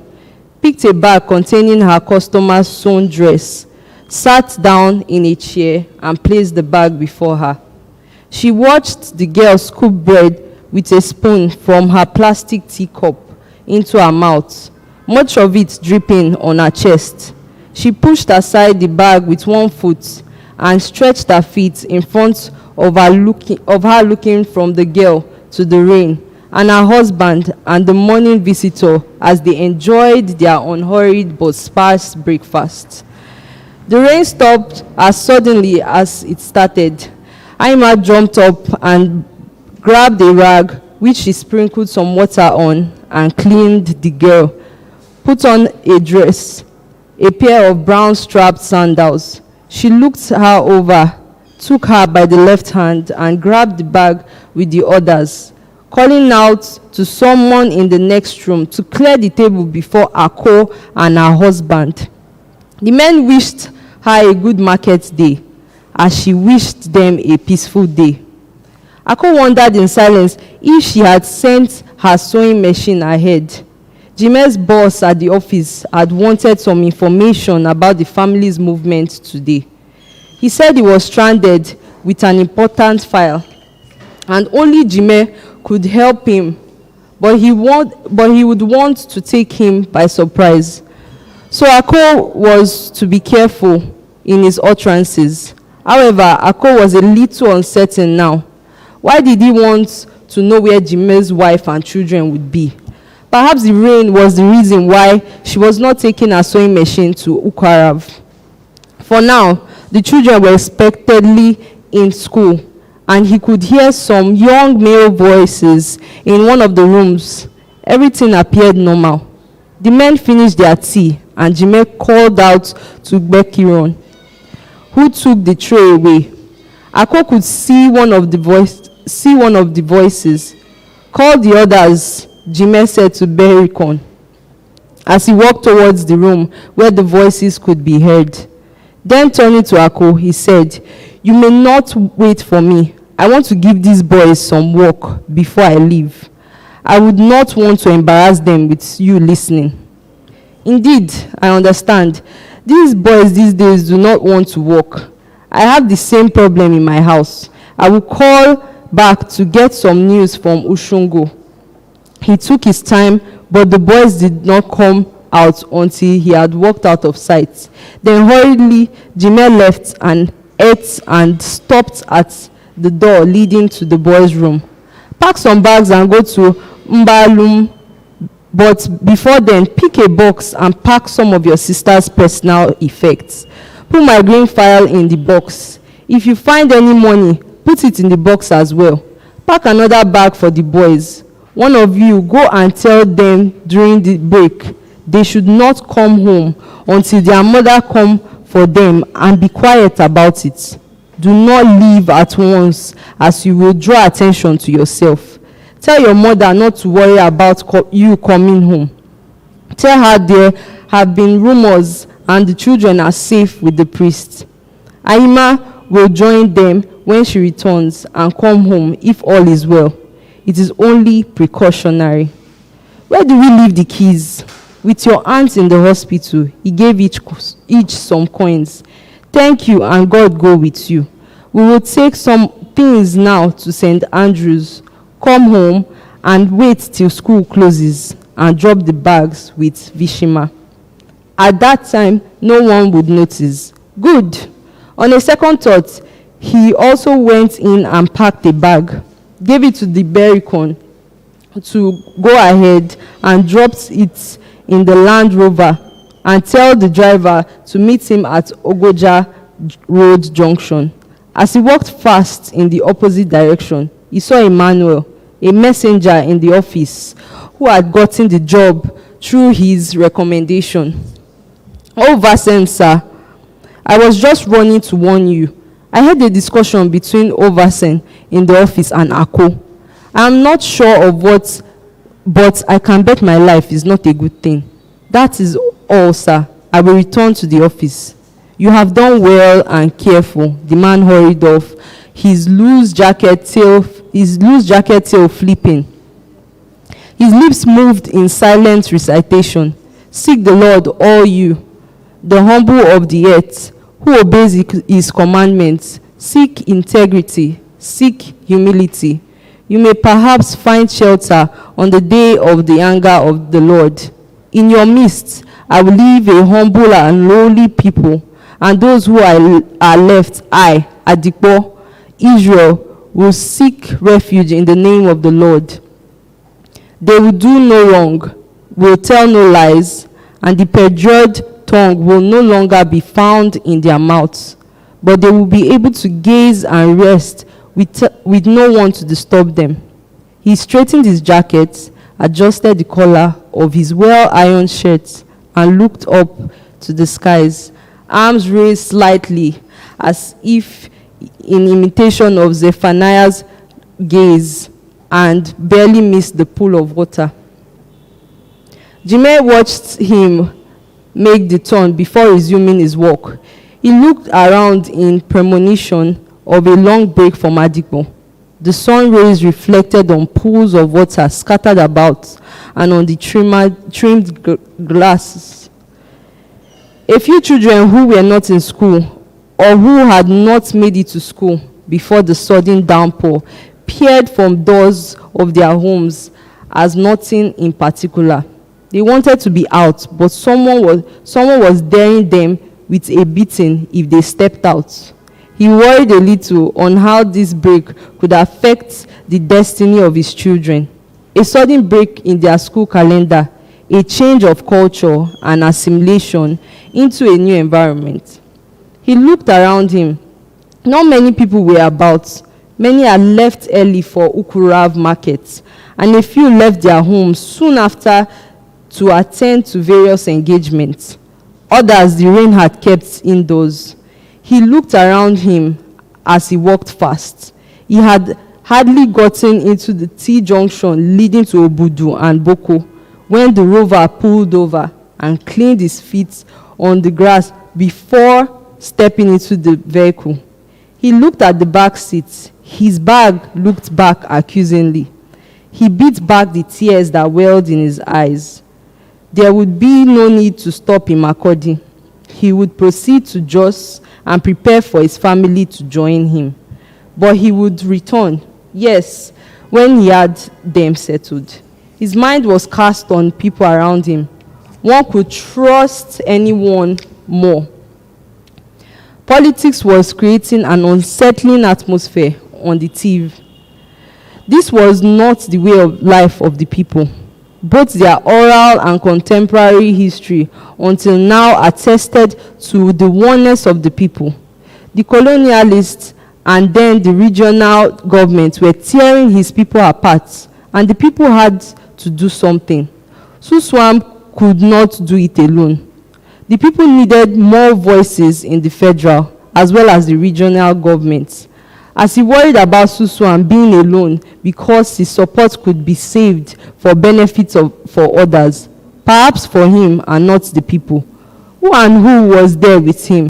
Once in a while, he had spoken of similar trust in Ireland, and Jime could always note that if the British were colonizing other whites, then the black man had a long fight ahead.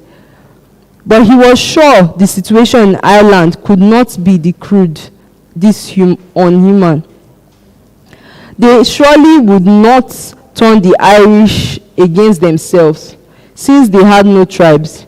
Jime had gathered from books that Ireland was a small country, no bigger than Tiv Division, and it was amazing that they put up such a fight against the British. Like the Tiv, they had a common language, and jealousy regarded their language and culture. The Tiv needed to take a lesson or two from the Irish.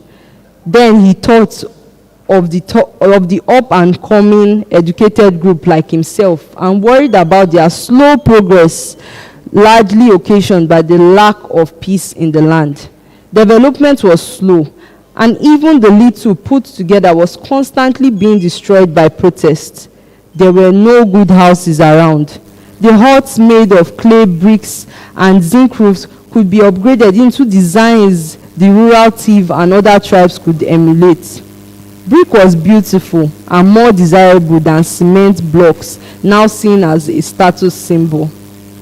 Those who used the cement blocks spent most of their evenings in front of houses because of the heat. Yet, they would not advocate a more desirable and innovative brick-styled type. He was planning to renovate his house, which his father had built, and which he had added a few rooms, but here he was on the move. Chapter 10. The attacks. Aima made her way into the wet, slippery ground towards the market park with Edo in one hand and a bag of sewn dresses in the other. She had agreed with her husband to leave the machine behind today and return early, as a better part of the day had gone with rain, and the assumption that she may leave quickly is if there were a sudden uprising, if yesterday's rumor were anything to go by. A few people stepped out of their room or the earth and greeted cheerfully as she hurried to the motor park. The sun came out brightly and made the day appear old, and a few expressed surprise as her lateness, but one congratulated her for knowing when to be late because the sky was so angry this morning, as if the protest to some sin the people had committed. As she had expected, only a few people were in the park, and even fewer making their way to the side where the Ukurav lorry is normally loaded on a day like this. On arrival, one of the twin women ran to collect the child. "You big girl, it's time you started school instead of coming to the market." "I want to go to school." The girl started with a pointed frown at her mother, whom she decided was her enemy in the vexed issue. Aima avoided her eyes. "You will soon go to school. For now, you will sit on this table," she said, dropping the bag on the bamboo table. Within minutes, she was surrounded by women who collected their maid attires and examined it, stretched them across their bodies, and tucked them away in plastic bags and under their armpits. They brought out a note and or shilling coins from their braziers and waist bags. Aima observed the women, counted the monies, and put them away or gave the required change before fetching another from the bag.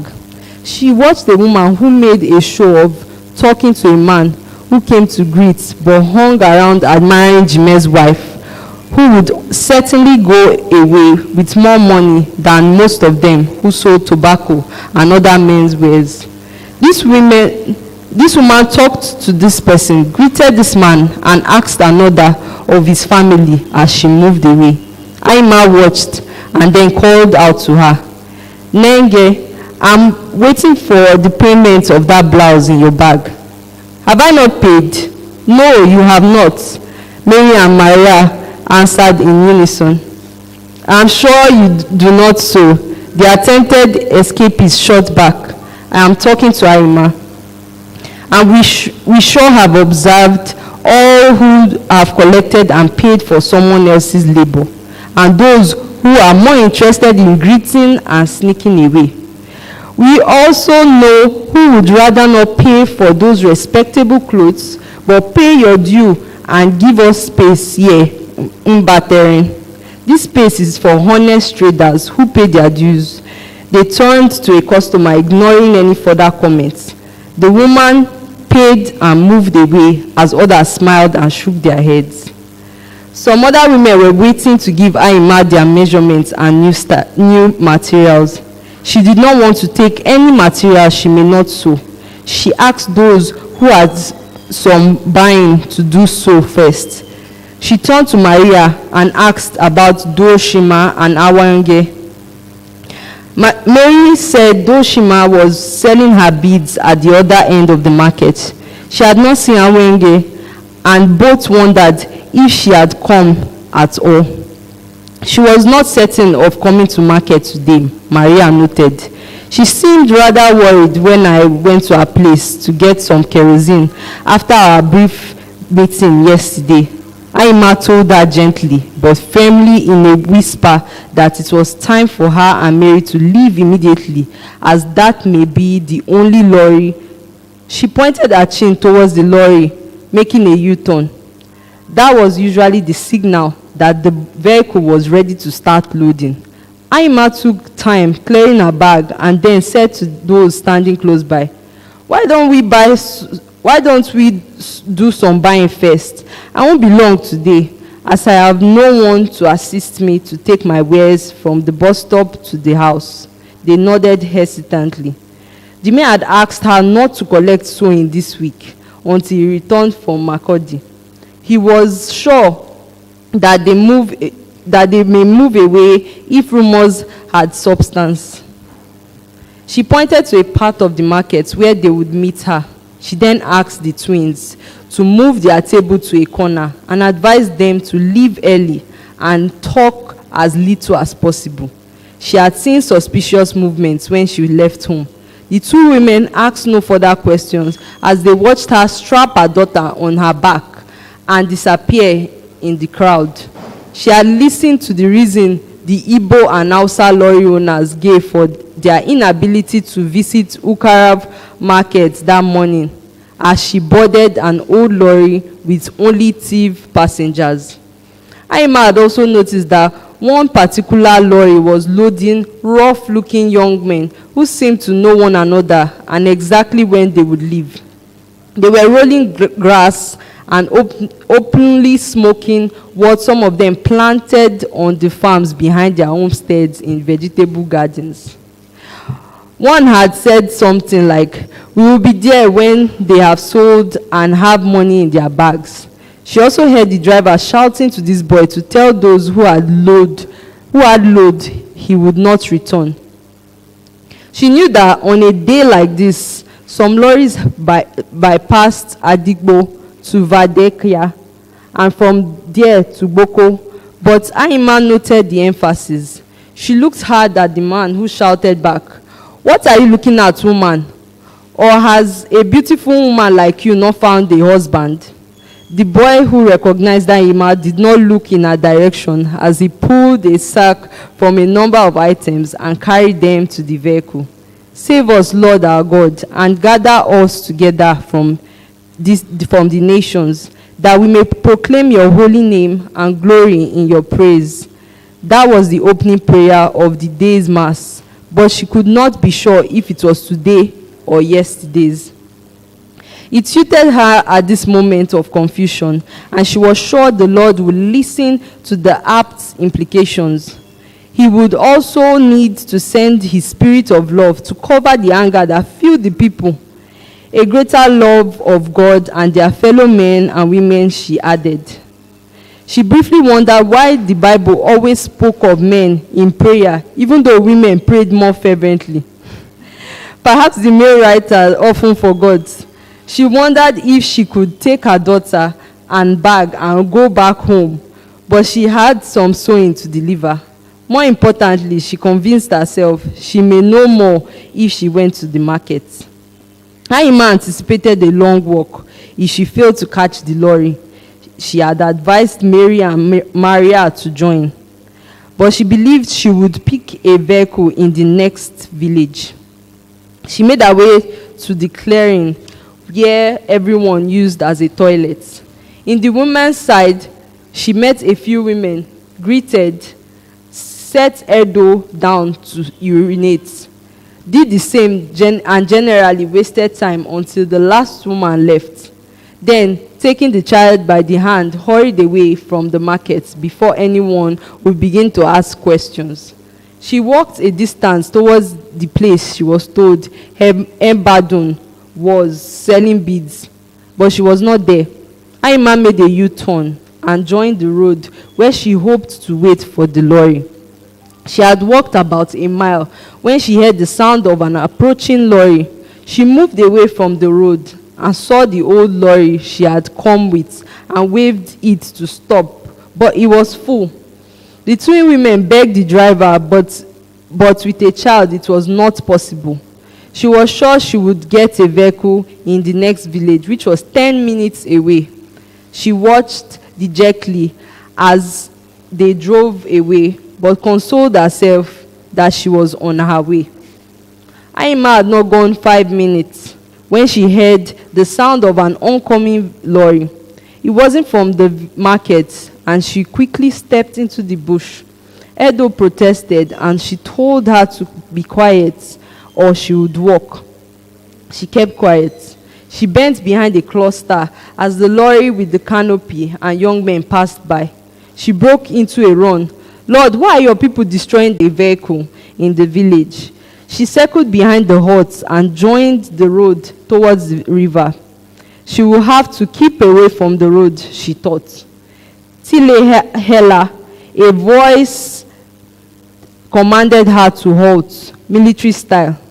She stopped. 3 men armed with axes and knives approached her. She kept her face down and said nothing. She had witnessed this before. They would take her bag, rape, or kill her. They all turned at a sound of running feet. One of the 3 said to the other, "Go after them, I will handle this." She recognized the voice behind the mask. She was shocked. She said nothing, looking down at his saddled feet and black trousers. She hoped the girl would not recognize him. She could feel her straining to catch a glimpse of the masked face, but Aima stood firmly, keeping her face away and looking at his feet. "What do you want me to do?" she asked timidly. "Give me some money, drop your bag, and take the stream down there. The bridge is blocked. Don't go near it. Don't sleep anywhere, no matter how late. Get home tonight and take the children away tomorrow. They will kill Jime if they see him. Go." She pulled out 10 shillings and gave him.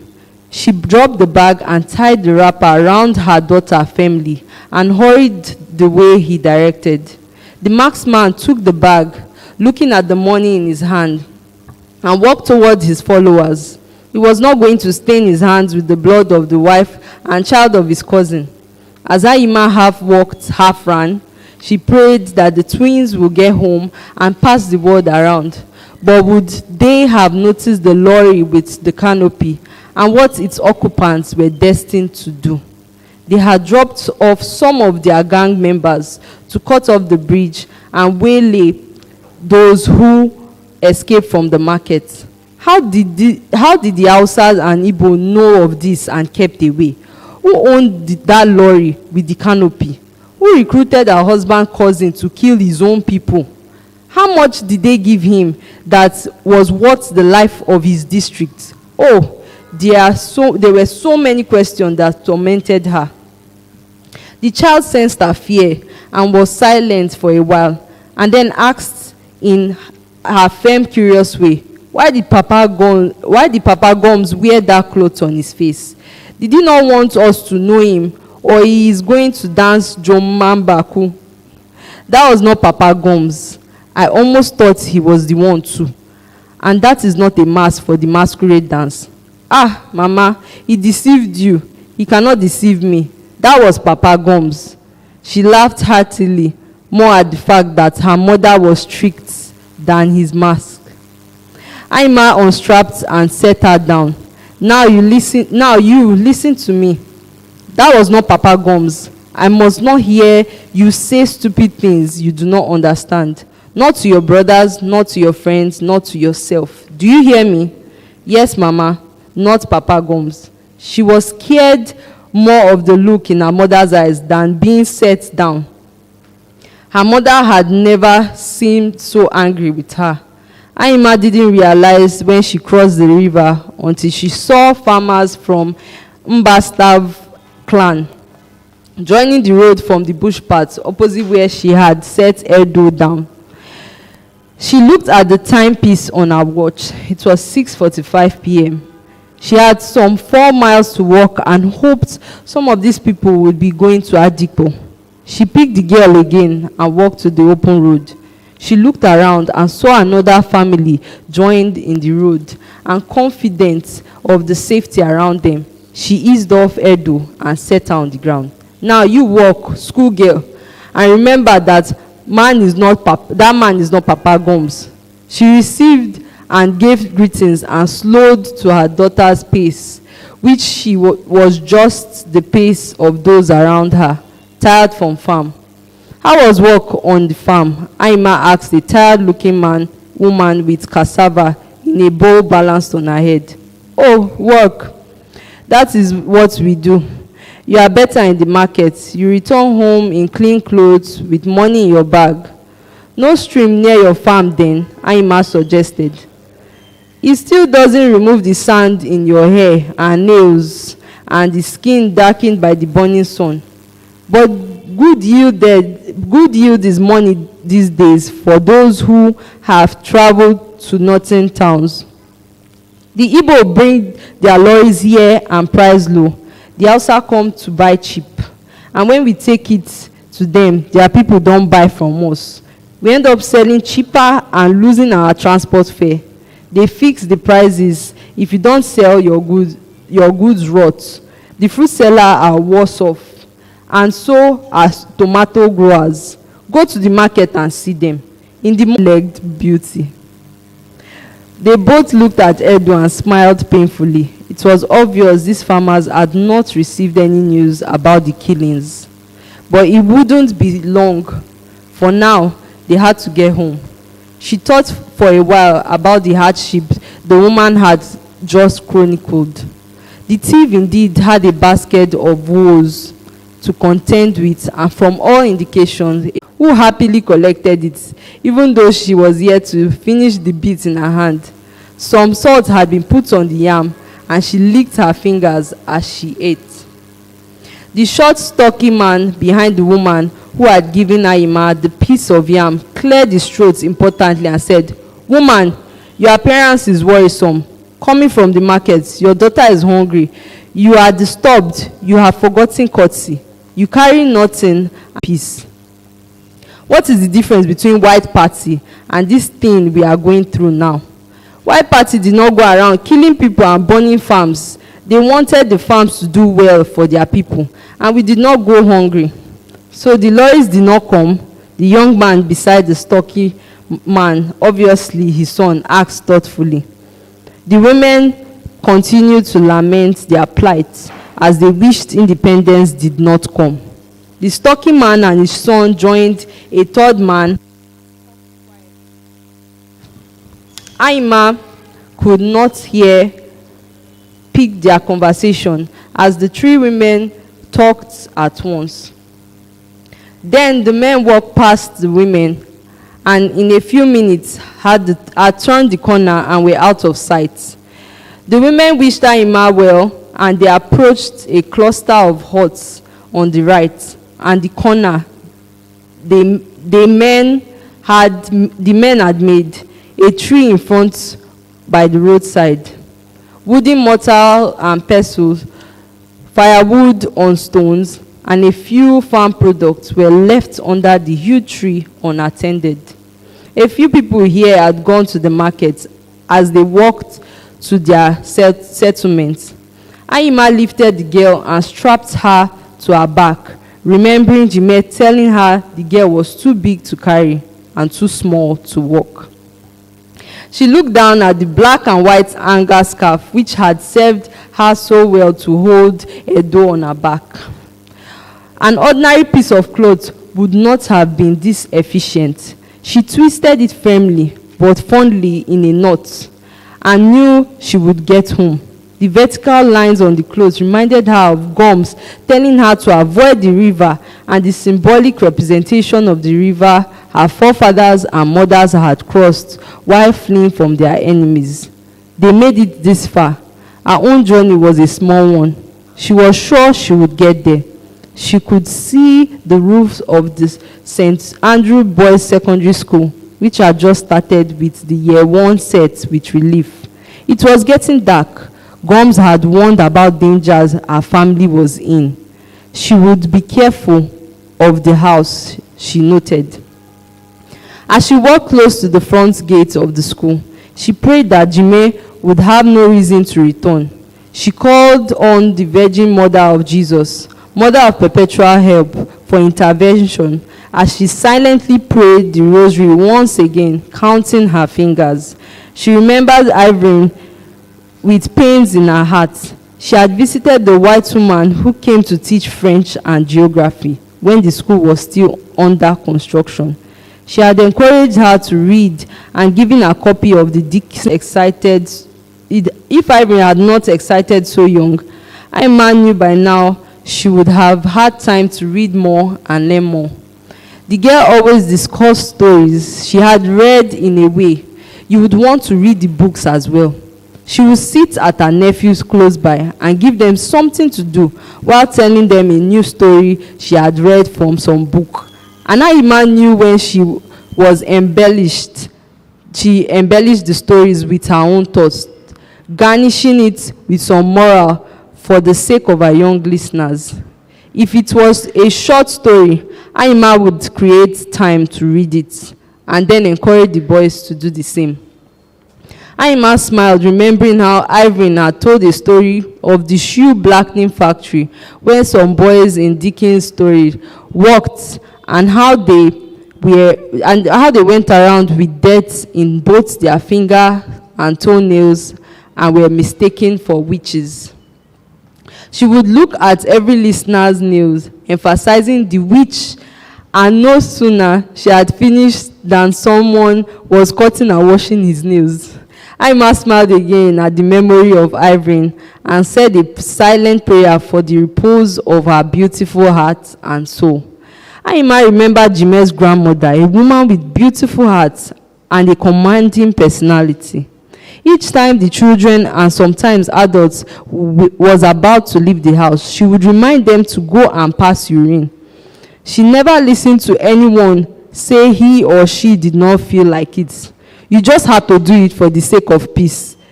It was not long before everyone went to the backyard before leaving the compound. And it was a good idea, Ima thought, as she had never had to worry about running to the bush as many did when she was out with other girls or even now as a woman. A short distance to the first settlement about St. Andrews, she sat Edo down and asked her to urinate, and moving behind her did the same. She wiped the splashes on the girl's leg with a piece of hanger around her waist, and then picked her up and strapped her on the back. She could feel the pain in her lower back, but was thankful she had a short walk from the house, especially now that she followed the clearings away of the compound. She listened to the conversation as she passed and wished she could catch some information about people who went to the market. In one of the houses she had come close to avoid the high elephant grasses that pricked her bare arms and feet, someone called out, "Who is that? Are you from the market?" But Ima did not answer and hurried on. Gum's warning became more strength to her now as she detoured around compounds to her own house. If they could not lay her evil hands their evil hands on Jimmy, she thought, they would want to hurt him by causing her or her children harm. That had happened to families 4 years earlier. She stumbled on a high curve in a path. Edo mumbled and complained of the darkness. Ima warned her not to make a sound, or she would walk to the church house where the boys were waiting. Ima hoped she would sleep, as she was sure Edo would want to ask questions or comment on why her brothers did not return home if Gums had not showed up. When he did, she shrugged and walked faster. Chapter 11, the church and family. It was dark as Ima made her way steadily to the parish house. She could not afford to draw attention to herself. She had seen people under the mango tree behind her bedroom as she approached her home. On second thought, she had decided not to meet them. She could tell who they were. Definitely not people she could trust. She was sure she would not recognize her, as she would be expecting that she would come home with 1 or 2 people carrying her wares. She made her way to the maternity ward of the mission hospital and gave Edo to Ngwan, a cleaner who was also a relative of her husband. The woman collected the sleeping child and tucked her in the empty bed. She told her Jime sent her younger brother to her with some instructions before leaving for Makurdi. And the children were fine but worried about her. The priest had also left a message for her not to go to the house. Jime also earlier asked his brother to go home to Umbalum and remain there till they were sure of the safety of Adipo. Aima now realized how worried her mother would be as her brothers had returned with personal belongings to tell her they had left on Aima's husband's instruction and could not tell her anything about her situation. Aima did not want her mother to think Jime had abandoned her to the mercy of brigades and taken refuge in Makurdi. The last thing she wanted was for her mother to come looking for her. She turned to Ungwan, sending someone first thing in the morning to tell her mother, "We are safe and in the care of the father." Tell her by the time she got the message, we may have gone to join Jime. To Jos, Ungwa asked with a worried frown permanently etched on his face. Perhaps not direct. He is a stranger in Jos, you know. He needs to settle down and get a school for his children. But then I cannot decide for him. You cannot decide for him, but where you must go must not be known to those vagabonds. It's not easy with children, but I will do my best. More than your best. Vaishma, a reliable boy. Trust him. He's 12 and will be in secondary school next year. I will talk to him. Do that and put the girl somewhere for the period you will be alone. And while you are alone with them, Makurdi or Jos, they must not eat carelessly like we do here. Someone may pick on a child to spite your husband. Where will I put her? Children have no secrets, she said, remembering the bush encounter with Gomes. No head teacher will take her in though her speech was improved a lot. She is learning all her brother teach her. She carries the little notebook like a badge of honor. The woman laughed weakly as they moved toward the door. Aima stepped out while Ungunan watched from within the doorway. Aima looked at the football field in a distance. The goalposts looked like spirits in children's book. The edges that separated the field on one side from the block of the classroom looked like they hid dangerous men with daggers behind them, ready to spring at passerby.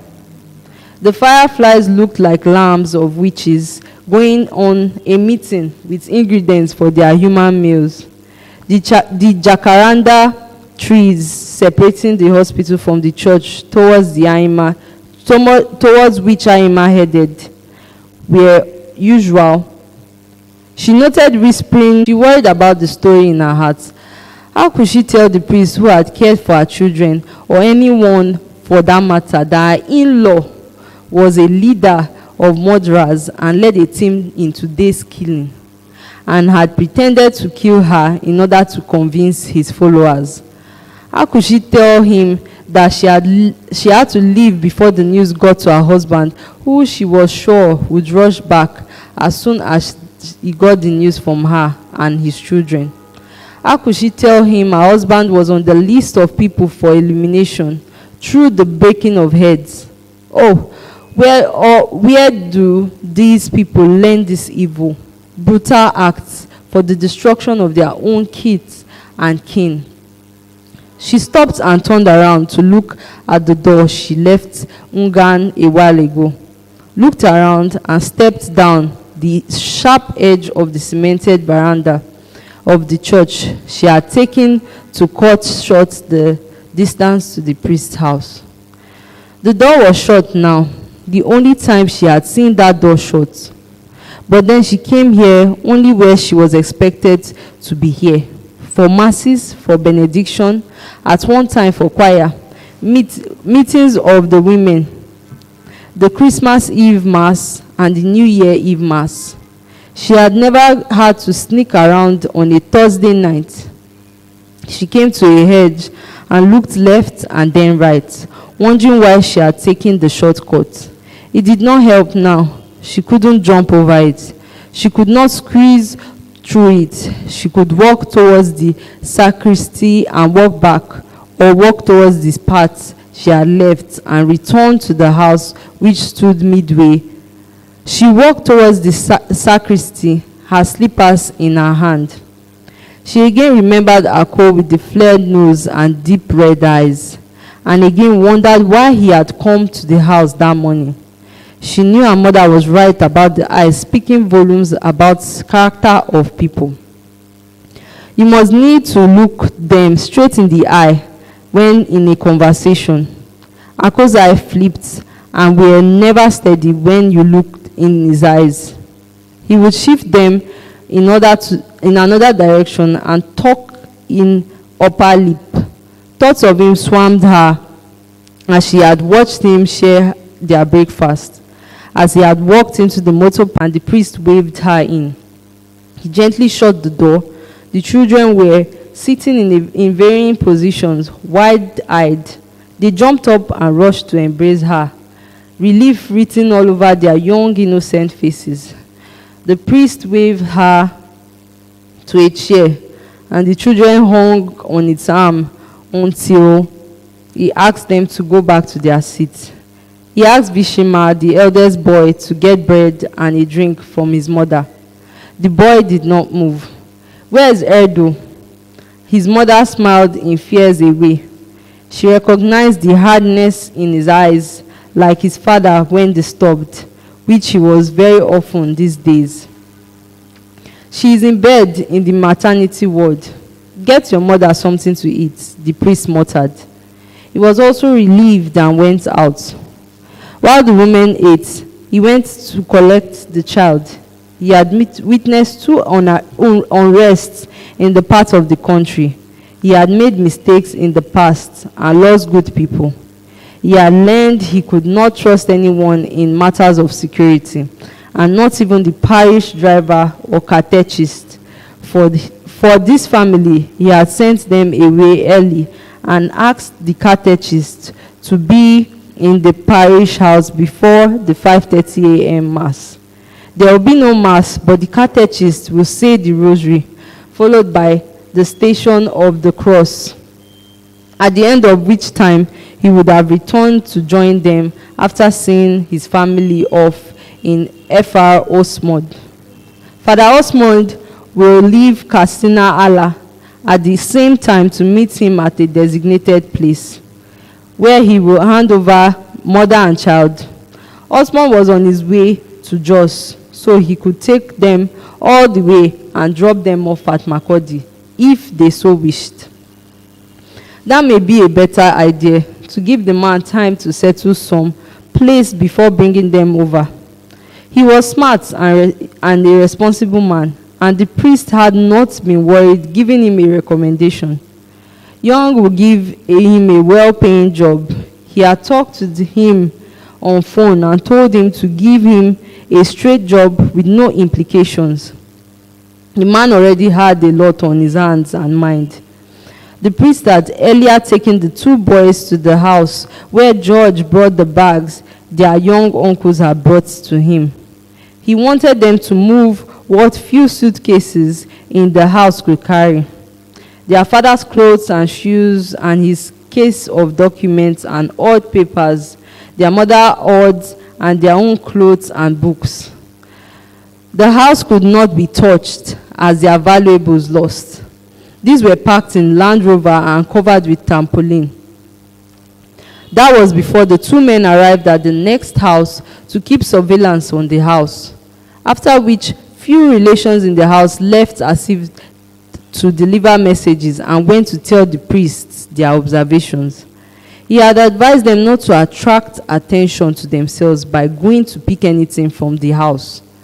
They should stay with their relatives and wait to see what will happen the next day. They left without telling him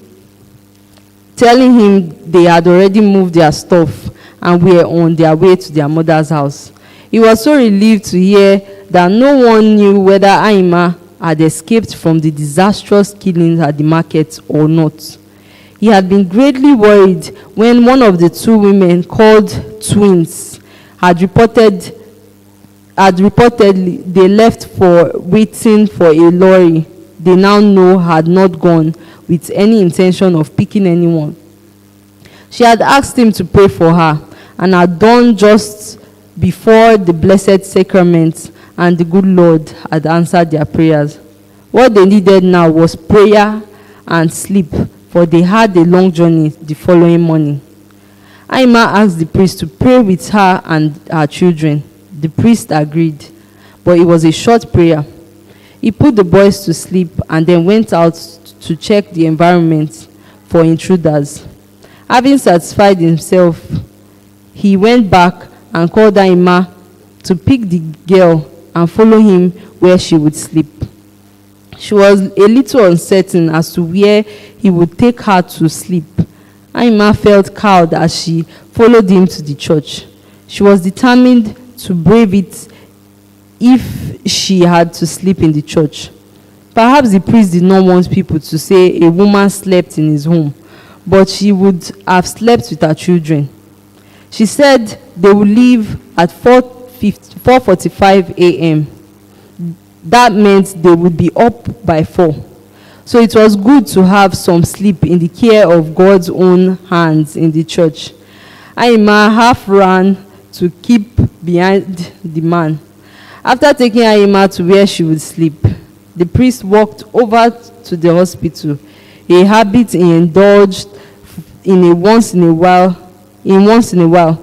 He would stop by the bedside, exchange pleasantries with the patient, and ask when he or she would go home. Some were eager to go home, while others seemed happy to be where they were. He often spent time in the maternity ward chatting with the men he found around, reminding them of their children's baptism. He would tell them stories of the feast of the day a particular child was born, the saint's name, the good works he had done, and why the child was privileged to be born on that day and bear the saint's name. He would smile, which was a rare occurrence, and promise he would be expecting the man and godfather mother for the training before the special day. He would then go in and see the mother and child. He liked the little babes, innocent, so much like Christ's image. He would touch their cheeks and make a sign of the cross on their foreheads. He would also bless the mother and ask the sister who would have stood by to ask the woman when she would bring her child for baptism. Sometimes she would say, next week. The priest would ask her what she would call the child. If she was not sure, which was often, he would tell the story of the saint's day on which the child was born, and would often note the delight and uncertainty. The thief chose names for their children to reflect their present situation at the time of the child's birth. So when you asked what a name meant, you would be told, people will criticize or gossip. Just leave him. I am rejoicing. I am crying. Slow down. Strong hearts. You could tell from their expression if the story of the saint suited their situation or not. The nursing sisters often interpreted the situation or meaning of a chosen name, and the priest would then give, and he had insisted she stayed home, and she reluctantly agreed and did not go to Ukurav to her advantage. So far, the wording went on. News had it over 10 families had lost people and questions. You will have ready answers for them. Thank you. Dried granules around the entrances and behind the windows. I will pick them first thing in the morning to avoid suspicion, but listen to such sound. You have done well. Go inside.